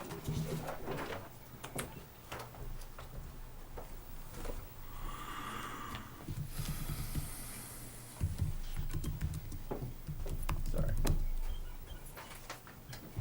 So the date of my survey, so it's accurate as of March 21st, 2024, which is when this project kicked off. So if there's been changes to that site since March 21st, 2024, then I don't have it. But as I understand, this parking lot has been in existence for quite some time. So, but to that end, again, with how I'm dictating where existing water flows, I'm looking at the contours and I have to basically draw watershed maps to direct and design and analyze every ounce of water that drops within my watersheds. So I know where it goes based on existing contours and based on existing data. Okay, so as I understand it, so I'm a little confused on, are we still the letter we got today from was that engineering stormwater? Yes. So I haven't been able to look at that yet, and I know you want to look at that. So Right. So we need to continue. Right, and Casey's going to respond to it anyway. Yeah, okay. And I have planning board tomorrow. Excuse me, but that letter has some limits. It's not looking at a lot of the issues we just raised today. so it's not gonna answer all the questions. Okay. So the way I'm hearing the comments and my understanding of the situation, anybody correct me if I'm wrong, the town has asked the owner of the property to change their parking structure for whatever reason. I don't know the reason. That's driving a problem here, creating a problem. The solution that you're coming up with is creating another set of problems that, or at least risk that there's some change to the way the water flows in that neighborhood. And we know it's very sensitive in that area. I think Casey seems to have done as good a job as he can to mitigate that, to maybe even possibly be making it better. That I think is what I'm hearing you say, is you believe your engineering is going to make that better. That's correct. But that being said, if I understood you, Peter, earlier, I think you said that the DPW, this was in the watershed study, is this area? I'm not positive, but I don't know, we should coordinate with them. So, knowing that we have, we could be waiting forever for some of this stuff, with the state and the downstream culverts. I know the culverts near Southwell and back up by the Chinese restaurant and across the road under Route 3A. So I know that area is contributing to all of this. And I do see the concern that we're solving problem A, but maybe making problem B a little different, harder, worse, whatever. So we're going to have to continue this. I don't think there's any question about that. We're not going to have unless anybody thinks otherwise. So I'm trying to figure out, maybe David, you have some idea, how would we figure out who's pushing this in terms of is it the DPW or the fire department? I think it's both. And is, to the point of the folks here talking about this, why now? This has been 60 years of this issue, and if you're trying to solve I'm not going to say that's not an issue, it's not a problem, but are we making it a bigger problem by solving that problem? And they're both, to me, in a way, I think, if I'm understanding this right, somewhat owned by the town, in terms of the overall watershed. Well, but I'm open to your comments, David. But I think the I want to be careful not to speak for the DPW or the fire department, but of course the engineering division is part of DPW. If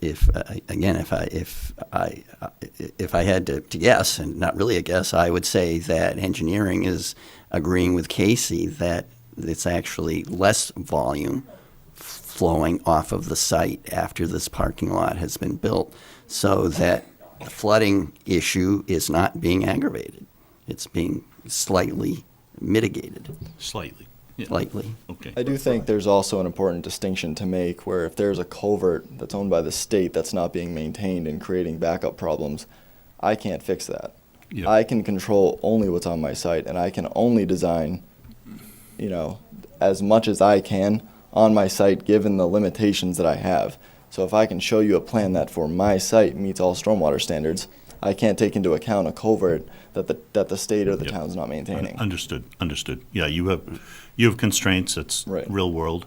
Understood. Okay. And that's where our town DPW engineers could really be helpful. Okay. In looking at stuff beyond Casey's scope. So I'd like to close this for the moment, and if we can, what exactly are we waiting for and looking for, David? If you want to summarize. Well, I think we're waiting for Casey's response to the DPW and to make any revisions, any changes that they want to see.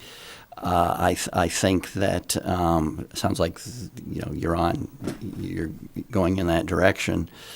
That the DPW and Casey will agree on the stormwater analysis.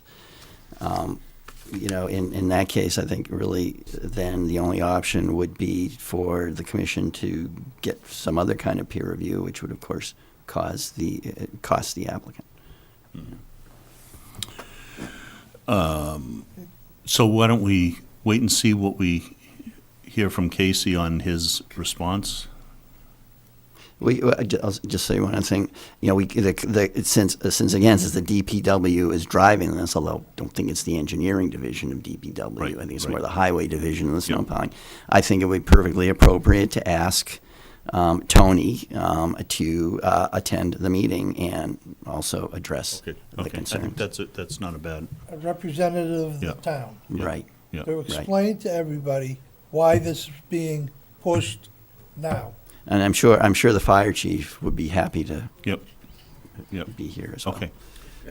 And then the other avenue, which I don't know, it's probably beyond the scope of what we're all supposed to be doing, but who mentioned it? Parking on Palet Drive. I mean, you know, this whole environmental thing we're doing here is a balance, right, between how we all use the town and chopping down trees. Why can't Yeah, I mean, that's. somebody look into that? That's the other part of this, is there is an environmental impact to this. And, yeah, we might, as we've said, solve one problem, but end up causing some other issues. So I would like to keep us moving along.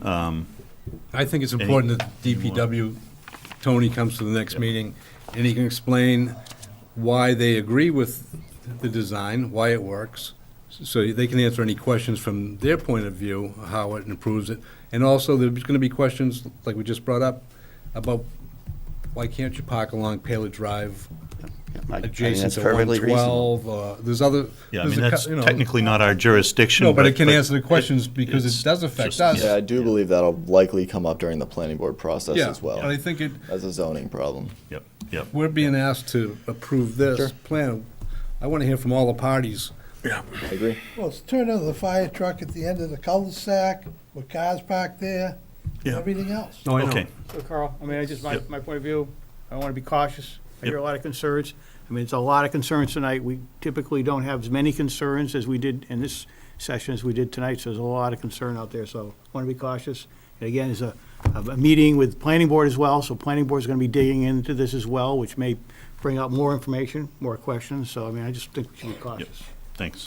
I will invite Christine, Tony, and the fire chief to Okay. attend the next meeting. I can't guarantee that they will, but Right. I'll And ask. I assume you're okay with the continuance to the next hearing, to the next meeting, which will be October, 14 days from today, right? yeah, 22nd. yeah, 2 weeks from tonight, yeah. Okay. 22nd. So I'll take a motion to continue. Mr. Chair, I move that we continue this hearing until our next meeting, which is October 22nd. Motion from Chris, second from Bill. Any further discussion? All in favor? Aye. Aye. Motion passes unanimous. I want to thank everybody. Thank you, Casey, and thank you to all the residents that came in and spoke up. Really appreciate it. Some good comments, yep. Thank you very much. Have a great night. Good discussion. Thanks, Casey. Okay. Okay. We are losing Bill for a moment. Is he gonna come back, you think? He's not going to. Never? All right. So I would ask that everybody leave the room quietly, please. We need to keep going, and your voices carry. We really appreciate the input tonight. So next one on our agenda is the notice of intent for 10 Hildreth Street, and we are still awaiting the information on natural heritage, and as I understand it, we heard the update from Chris earlier in the meeting, but we need to continue that, and I think we continue it to the next meeting. Is that Yes. right? Okay, So, all right. Mr. Chair, due to the fact that the 10 Hill is still waiting on the NHESP letter, I move that we continue until our next meeting of October 22nd. Motion from Chris, second from Mark. All in favor? Aye. Aye. 4 of us, 5 of us here, okay. So that motion passes. We will see that on October. All right, so we are through that regulatory section of the meeting. We can now get into the land management. We have the coolest land, and so, David, we want to talk through that fairly quickly, but so I think you and I met with the Sudbury Valley people on the site. I think you talked about it at the meeting I wasn't at last time. So it was a good session. I haven't heard from them since, but that's not surprising. I know they had some kind of a board meeting they were going to Yeah, attend. Land Protection Committee meeting, which then makes a recommendation to the full board about whether or not to accept the conservation restriction. Okay, and of course, we need to get the BDR, and I know Ann Capra was who we were talking about having the BDR work done, and have you had any connection with her? I will tomorrow. Okay, I'll, all right. reach out to I know that's been on your list. Okay, and I would like to get us, we've been trying all summer with all the other things happening, we haven't been able to get there, but we haven't done a site visit as a commission, and so I'd like to get that. Is there any chance we could do Thursday at 4:30?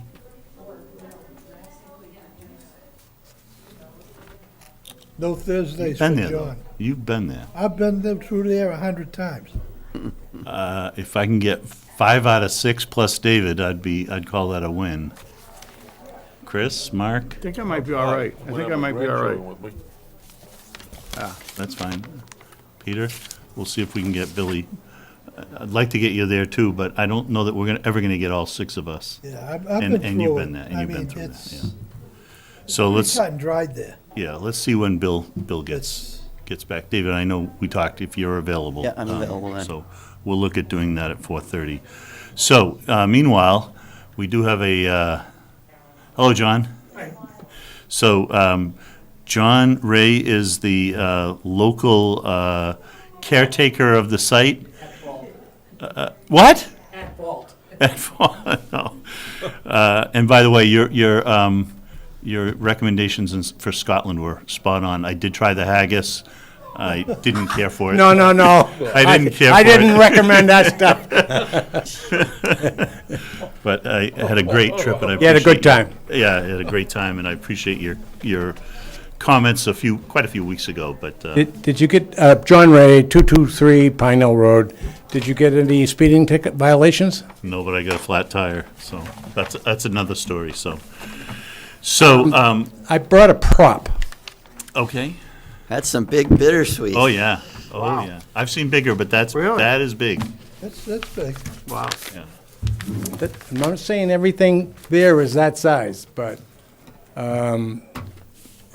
it's a sizable problem, Carl, and everybody, you know?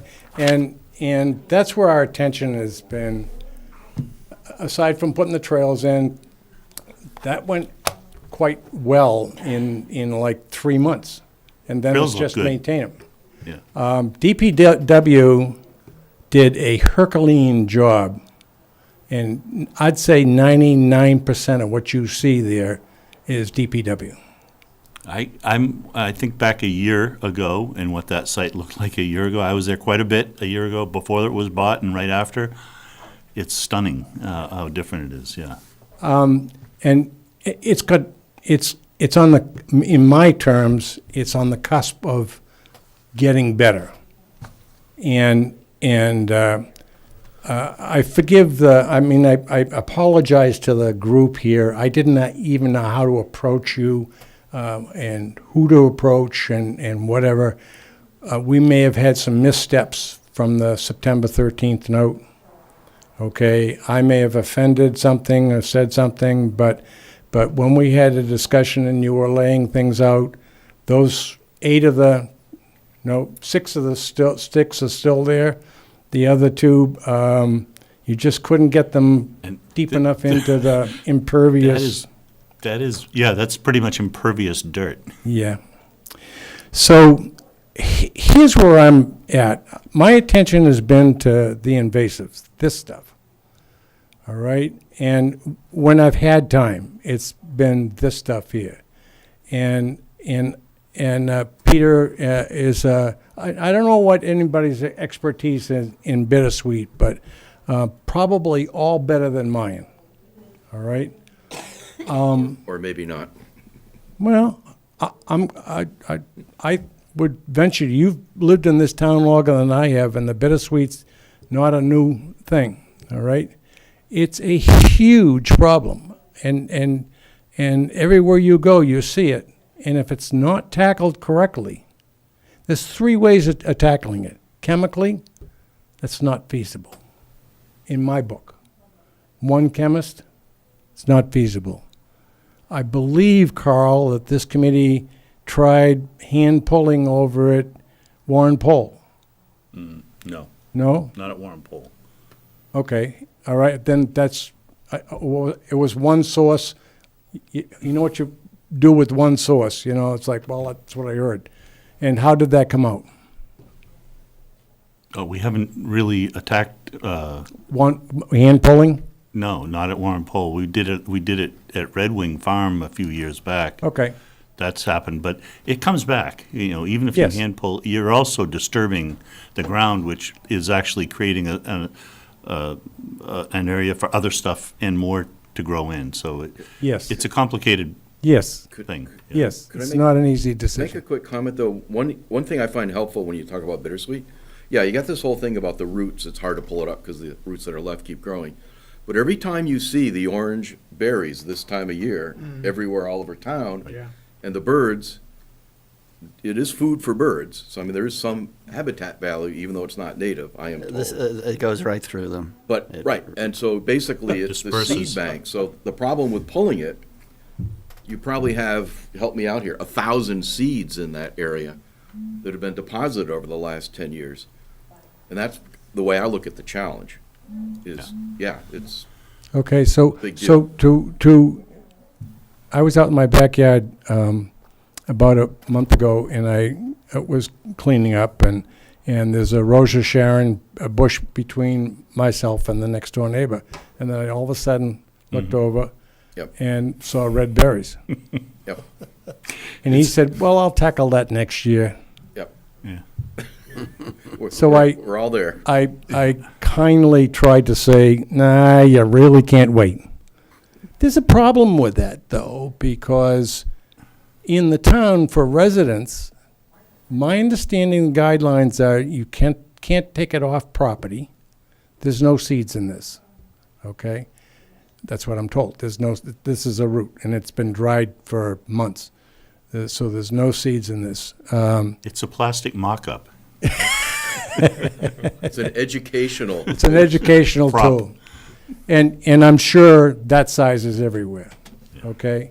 And so that's what I was trying to do, Carl, and I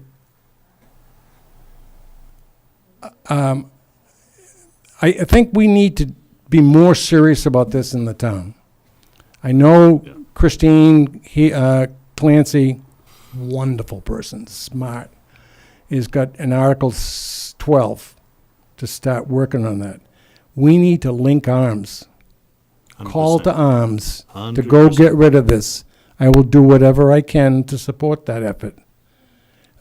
Peter and I had shared a lot of education on bittersweet when I first got here, and that was very helpful. Yeah. The key thing to remember is it's a long game. Yes, It's a long game. absolutely, It's- absolutely. And I'm 78. I'll be 79 in 2 months, and I've been playing this game since I've owned property, whether it's bittersweet or something else. It's a long game. Yeah. But the cat's out of the bag already. We can't put the genie back in. That's right. And what I'm asking for is to let me continue this. What we as a group need to do is bring this up in the areas, I think you would quoted me 900 acres of land that you're responsible for. 1,000, yeah. I stand corrected. And try to come up with a mitigation plan that's realistic for the 1,000. I can't do that, okay? I'm too old to do that, all Carl. No, I'm really too old. Yeah, Paul, Peter. If I could jump in, because that chat I had with you was great. I've been doing a little bit more homework. And jumping ahead to what you're saying. So a couple of us are on something called the Open Space and Rec Plan Development, and the town does every 7 years. And the plan we're starting with is the one from 7 years ago. And one of the action items 7 years ago was for the town to develop a town-wide, not just bittersweet, invasives management program. Right. Second point is, I'm glad you mentioned Christine. She working with, I'm not even sure who, probably Paul Cohen and our state reps, was in line, we didn't get it, for a $75,000 grant to do a tree management program, including invasives, for 26 miles of Chelmsford Road with an outside consultant. That 70 grand was to get, an expert, because that's nobody in this room that I'm aware of. And we need to revisit that. Certainly not me. But we need to revisit that. Yeah. And there's a few other pieces of the story if we had more time. But you're absolutely right. It was identified in previous town plans. It's a big nut. And at the end of the day, I just have an opinion. What you're doing at Coulis, what you're doing is trying to save the trees by making sure they're not strangled. That's not eliminating the stuff, but you Right. are saving the trees, which Right. is an obvious first objective of anything we come up with. big benefit, But yeah. beyond that, I think we need some expert help, but then break it up into pieces. Maybe it's DPW looking at roads, right? Maybe it's Concom, doing a pilot at Warren Pole, which you and David have made some moves. So there's a bunch of things brewing, but I think at the end of the day, there needs to be some leadership behind it and some push, and you're absolutely right. It's a big problem that we should be working on now. John, Right, over here. over here. Oh, excuse Okay. me. Was that coming? So just sticking Noise with, is coming from here. okay. Just David, yep. just sticking with Coulis, would you be able to write up, say, just a one-page invasive management plan where you identify the species that need to be addressed and how you're proposing to do it? I'm going to suggest Karen Spence, who was sitting here but gets up at 4 o'clock in the morning, would do a much better job than me. So I delegate a lot of things, all right, and I will ask her to do that. And the other thing is that Christine Clancy probably already has that. Well, but I guess what I'm getting But is I would what- be glad to. Okay, what I was getting is what personally are you willing to do? Are you actually willing to do manual labor? Like, you obviously cut that, right? So I did. You're willing to do a little I did bit. because it was strangling a tree. Okay. Yeah. But are you willing to do more of that? Are you willing to pull? Are you willing to cut? That. That's my wife back there. Whatever she lets me do. Yes. Okay. I will do whatever I can, David, but I'm reaching out because it's a bigger problem than Right, in that's- coordinating all the resources that are working on it. It's a That's great why I'm idea. suggesting just sticking to Coulis. Yeah. For the moment. Yeah. Like Oh, I there's think common he is. buckthorn out there that I've talked about a number of times that really should be cut. Is that something you could do? The buckthorn is, forgive me, I have, for tools, I have a lawnmower. All right, and I have a hedge clipper and I have a chainsaw, battery operated, and I don't have a lot of tools. Don't we still have those things to pull out? Somewhere. No, they're at the barn at Warren Pole. But can we take a step back? Cutting buckthorn only makes more buckthorn. No, I know this no, from no, my own no, experience. No, I think you can get rid of the common buckthorn. As long as it doesn't have any berries, I think you can get rid of it and it's not going to spread. That is not my experience in Chelmsford. Quite Well, the opposite. well- maybe I have some nasty buckthorn. Actually, All right, so- actually, that's an excellent set of dialogue between the two of you. Trying to come up with something. So we that's have, common. we do have the right reservation. We have a management plan that we got from Matt Charpentier that addresses, I'm sure, every one of these in how to do it, because it was on the right reservation. And no, I'm sorry, it was the Warren Pole. It was Warren Pole, and he owes us the right reservation one. That's it. And Warren Pole has everything but Japanese knotweed in terms of invasives. We'll give him some of ours. And actually, I don't think there is Japanese knotweed at Coulis. I think there is. Maybe, I don't remember seeing it, but okay. But I did find a little bit at Warren Pole that I gotta keep saying I got to dig it out because it's not big and we can dig it out. But that would be the place that's the professional. That's what Oxbow does. Is they write invasive management plans. They even come in and do it. They can be hired to do larger scale chemical treatment in certain places, because chemical treatment does work in, like when you get something that big, that might be the right thing to do rather than trying to pull something out of the ground. So they're the experts, is my point. So I think that would be the place that we start. So in the interest of moving us along here, I appreciate, John, I want to say it again. I said it to you in the email. The trails look really good. Yep. You guys have done a great job there. Thank you. The site looks really, really good. Thank you. And I'm really, really pleased with where it is right now compared to where it was a year ago. I agree with you. I think that site can be a really nice site for the town of Chelmsford. As I said, we're going to try. Can you do Thursday at 4:30? No. All right, we'll try to come up with another time. I'll send an email. We'll see. We can You don't need me, Carl, for that. No. We don't need you. Yeah, I'm yeah. in Canada for that. I just so- want to try to get us Yep, all there to absolutely. see it with David, so we can all kind of get our eyes on it. We have to look across the street too at the middle parcel. The you know, hay field. area Yeah, that Henry yeah, leased, we just haven't been there as a group. They I think turned that. most of us have been there once or They twice. just, whatever you call it, turned it over. Tilled it, yeah. Tilled it. Yeah, There's- so- wrote- Replan it.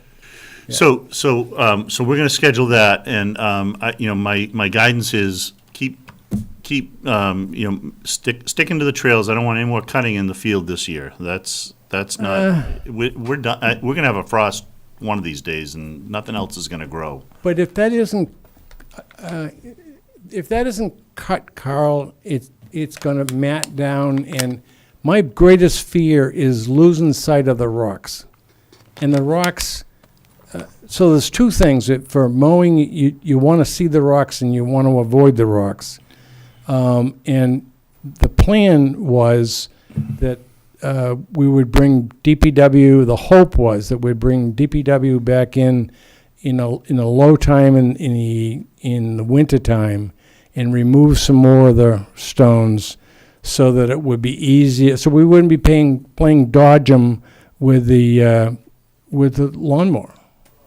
So we shouldn't be moving rocks out of the field. Why is that? That's because the way the town bought the property has those rocks there.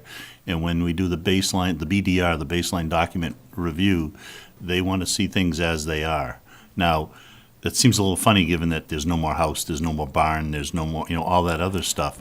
But in terms of kind of beyond that parking area, we shouldn't be doing, to me, we shouldn't, and what I understand from the way we do CRs, correct me if I'm wrong, David, but it's what we did with Warren Poles. We really didn't change anything to speak of in the fields until, other than maintain the trails that were All right, there. So And I'm listening to you, but in my naivety, all right, that's making my job more difficult when it could be easier and faster.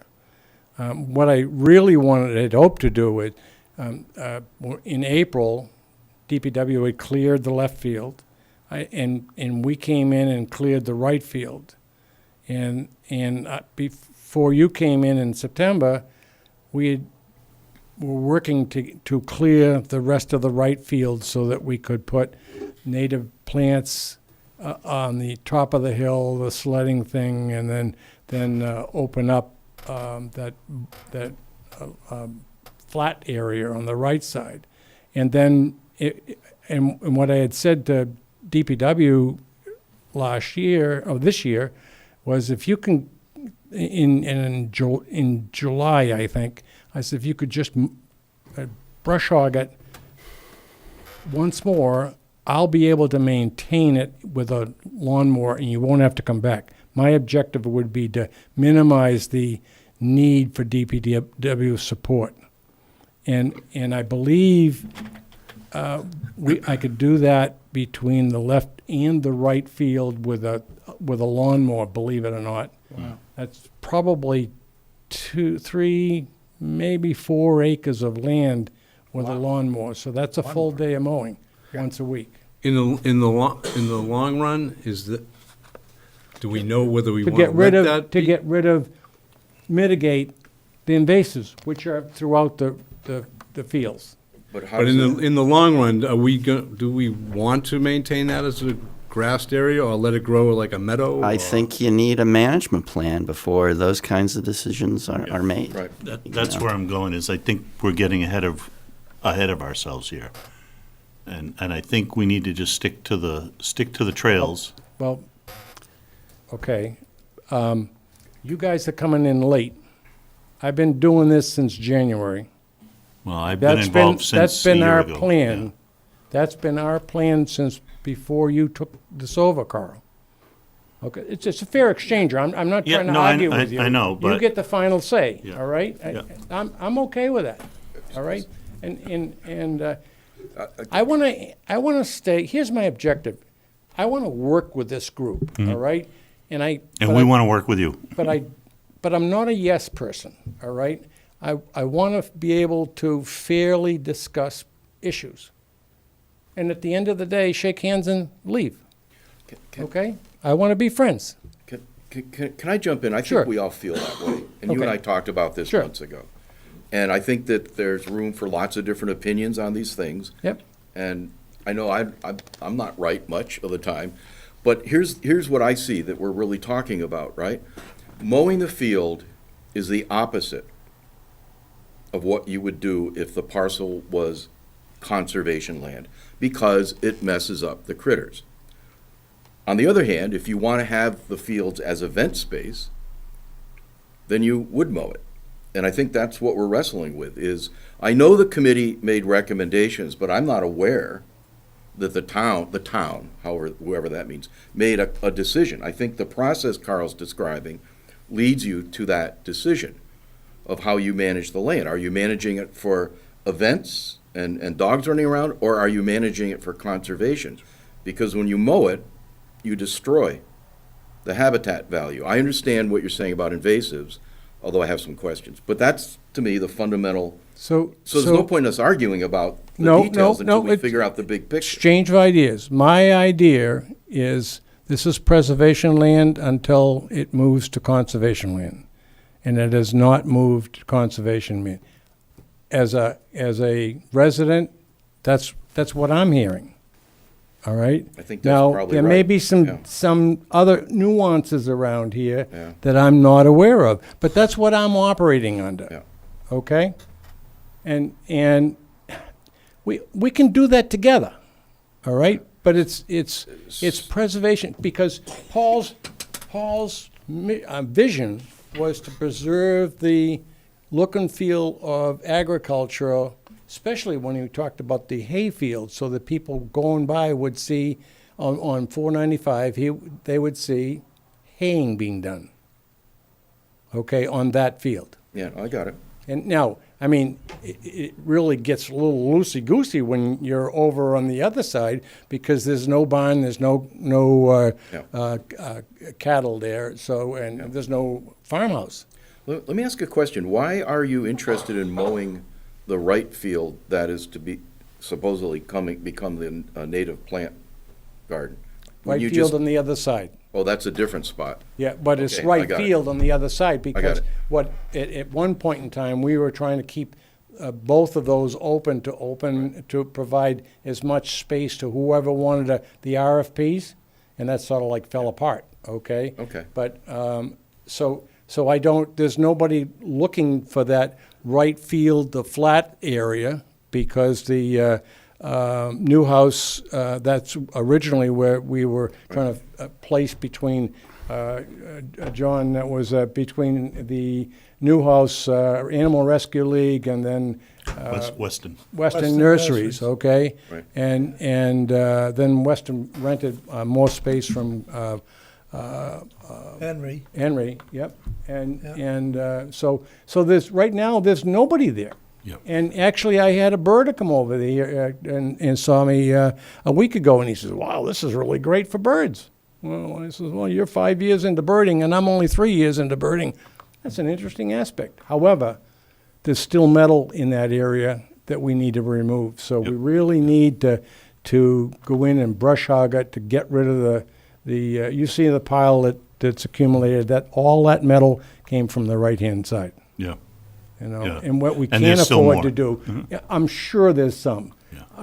But I never really went over there and surveyed it when we had it clean. I didn't have time. Okay.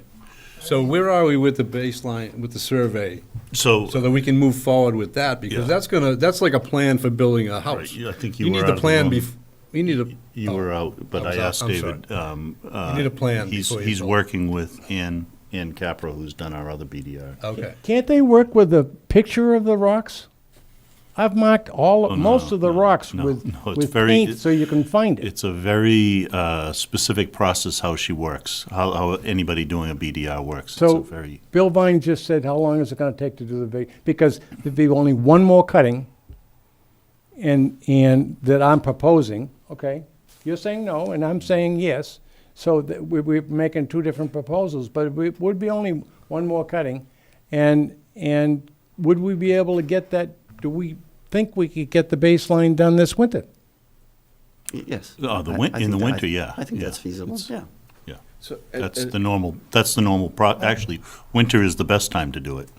So Although she will probably hit a couple of seasons. Ed, if we held off removing the rocks, because I'm strong for moving any of those rocks. You know, it would have to be DPW size equipment to come in and do that effectively. All right? Yeah.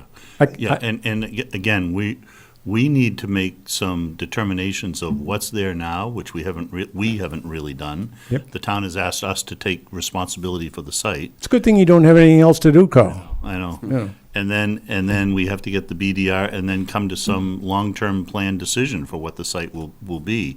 And so it's like, well, let's not change anything until we get there, other than let's So- open to the public, we get trails, So it's. I'm not proposing to change, I'm not proposing to move stones. The plan was to do that in January, February. When we get to January, we'll discuss it, all right? Whether we can, that's feasible. I really would like to, your decision, Carl, you're the manager. It's our. You don't want me to mow it, I won't mow it. It's not mine, but it's and that's what I think we were hearing. Can I just say, I mean, what's the big deal mowing? It's moving the rocks, I thought. Yeah, at least in my mind, was a big change. The mowing is just continuing what John and others have started. Yeah, I'm just at this point in the year, you're not gonna get much out of one more mow or anything, but. In John's defense, early on with the task force, they always envisioned Red Wing Farm. Okay? Red Wing Farm is mowed meticulously. Mhm. And that's what John, We'll never get to Red Wing Farm. but I understand Yeah, that. but, second or third would be a pretty good, but what I'm trying to say is, that was a vision. Okay? So this was early on. And now I know how things change with the 13-page, 33-page sheet that tells you what you can do and what you can't do, and the grantor and the grantee and all that. The CR, yeah. The So, CR. so at this Yep. point, Yeah. you want to agree that mow it one more time, That's fine with me, and mow one then more don't time. do anything with the rocks at this point? Yeah. And go forward with the paperwork? Yeah. Yeah. And then just maintain the trails, and then. And we we'll- need to get out there. Yeah. as a Yeah. group. so, And could I just make a comment? I mean, I'm just kind of one of many here. I just need to, I need to be home by 10 o'clock tonight, so Oh. I can't stay too much longer. Okay, yeah, all right. Roll. Yeah, Yeah, Save it. okay. I think that's I'll good save for it. now. Is that good for now? yeah. communication, Because we do have Dave's more. more around than, do you work full-time, or, I mean, God, no. what do you do for a living? I'm You- retired. It's only very 24 wealthy man. hours in a day, you know? I meet him at Warren Poll, I meet him at his office. Hey, John, thank you very much for all you do. You do a great job up All right, there. thank you very much. Yeah, we really appreciate the hard work. Thank you so much. I don't want to And I know offend. there's some others helping you out here and there, yeah. And, Yeah. and John, in my view, I mean, no, defense, I mean, no, this is not where we're at. We're all in it together. Cool. And we all make decisions, and obviously none of us know exactly what to do. We gotta get there. We haven't even get there. had a group site visit, so. To a person, everybody really likes it, and they say, well, just leave it alone. And I keep saying, that would be fine, except for this stuff here. Yeah. Invasives in general, whether it's. Yes. Whatever it is. Totally agree. You are right. Yep. Yeah. Okay. You are right. Yeah. Thank you very much. Thanks, Thank you, John. John. And by the way, David, I think that big oak tree is I think it's a swamp oak. I'm pretty, the one I'm talking about, that we. Yep. I'm pretty sure. Okay. All right, let's get you out of here. Let's go to we're gonna Warren get this guy Poll. outta So here. real quick update on the Warren Poll reservation. I know, David, you and I are going to connect again on the CR with attorney, the new KP Law attorney, and his feedback, so we'll Yes. get to that. Yes. And then Bill, the CPA rock is now in place at Yeah.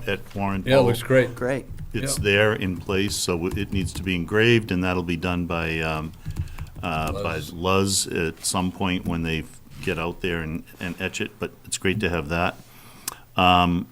Right reservation, the lightweight walkway was completed. I'm gonna ask that we put it on the agenda for a closeout report at our next meeting. But it looks really great. The crew did a great job. I'm really, really pleased with how that came out. Tree committee's working on that little map. Did you talk to Jim? I did. I think we're getting it, or he's getting into a little too deep. Got it. So we gotta straighten that out. Doesn't, okay. But it's important.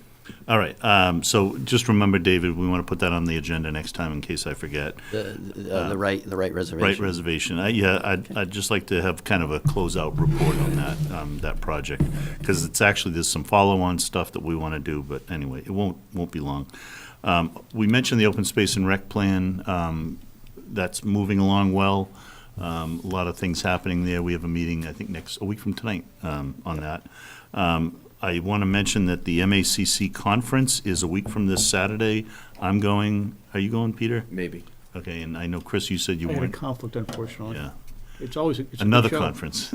I had an illegal conference. I had to Anyone attend, else? yeah. I'm going to go. I'm going to do my Yeah, I best. think- It's at think I'll be Devon's. Yeah, it should be good. I enjoy going to it. And then the last things here, we got certificate of compliance, 129095110 Yep, Cross Street. that's all set. I recommend the commission issue that. Do we have to vote on it? Yes. Okay. I move that we sign the certificate of compliance. Why do we want to sign it? Why do you recommend it? Everything's in compliance. Okay. I did the site visit, got an as-built plan. Second. So, Okay, motion from Chris, second from Bill, all in favor? Aye. Aye, okay, we'll sign it. Unanimous. people, some of these recent filings since I've been here, people are actually now requesting certificates of compliance. This is one of them. Nice. Okay. Because that wasn't that long ago. That's right. You remember Some- Cross, right? Right. Yeah. Yes. How long ago? A year ago, maybe. Yeah. So, I don't remember it. so it was just- Okay, all right. But it was a house on pylons, or an addition on pylons, because it's in the floodplain. Okay. Yeah. Right. And the last thing here is meeting minutes. So we have meeting minutes for July 9th, August 27th, and September 24th. Am I right? Yes. Vivian, those are the three that we have, so we don't have the other two yet? Okay. So if you have any comments on any of those, we can take a moment to look at the July 9th one. Nobody was absent. We can all vote on that one.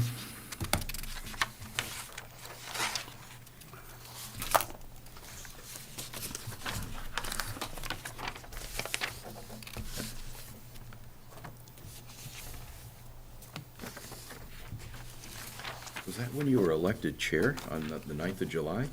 Does it feel like only 2 or 3 months to you? That was for re-up. A new term. I got yeah. re-up. I know, but still. Re-enlisted, then Chris made a big showing last Yeah, I time. know, Chris made a big case to, here I am, 20 past 9, and he's 20 past 7. I'm like, I make a motion that Chris runs the next meeting.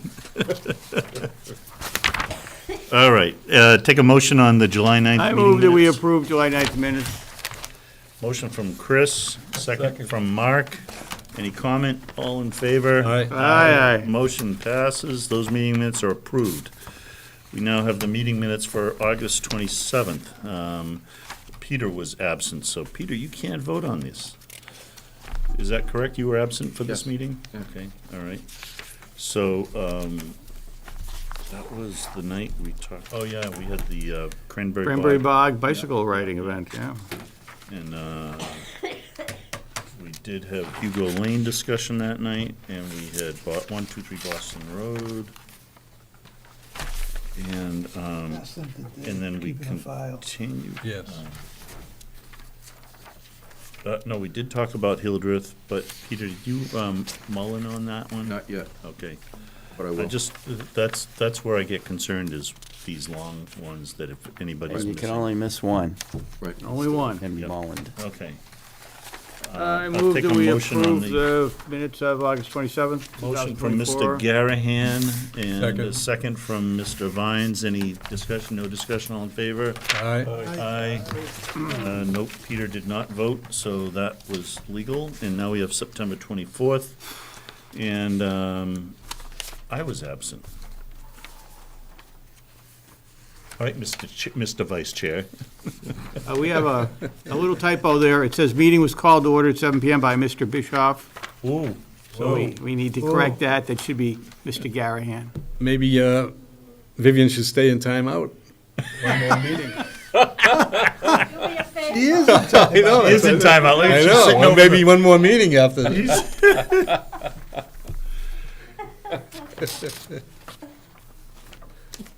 Yeah, adjourned at 7:21 PM. Anyway, I moved that we approve. They're kind of great Second. minutes for a short meeting. Second. Motion from Chris. Yeah, to approve the September 24th, 2024 minutes. Second from Bill. All in favor? Aye. Aye. I abstain.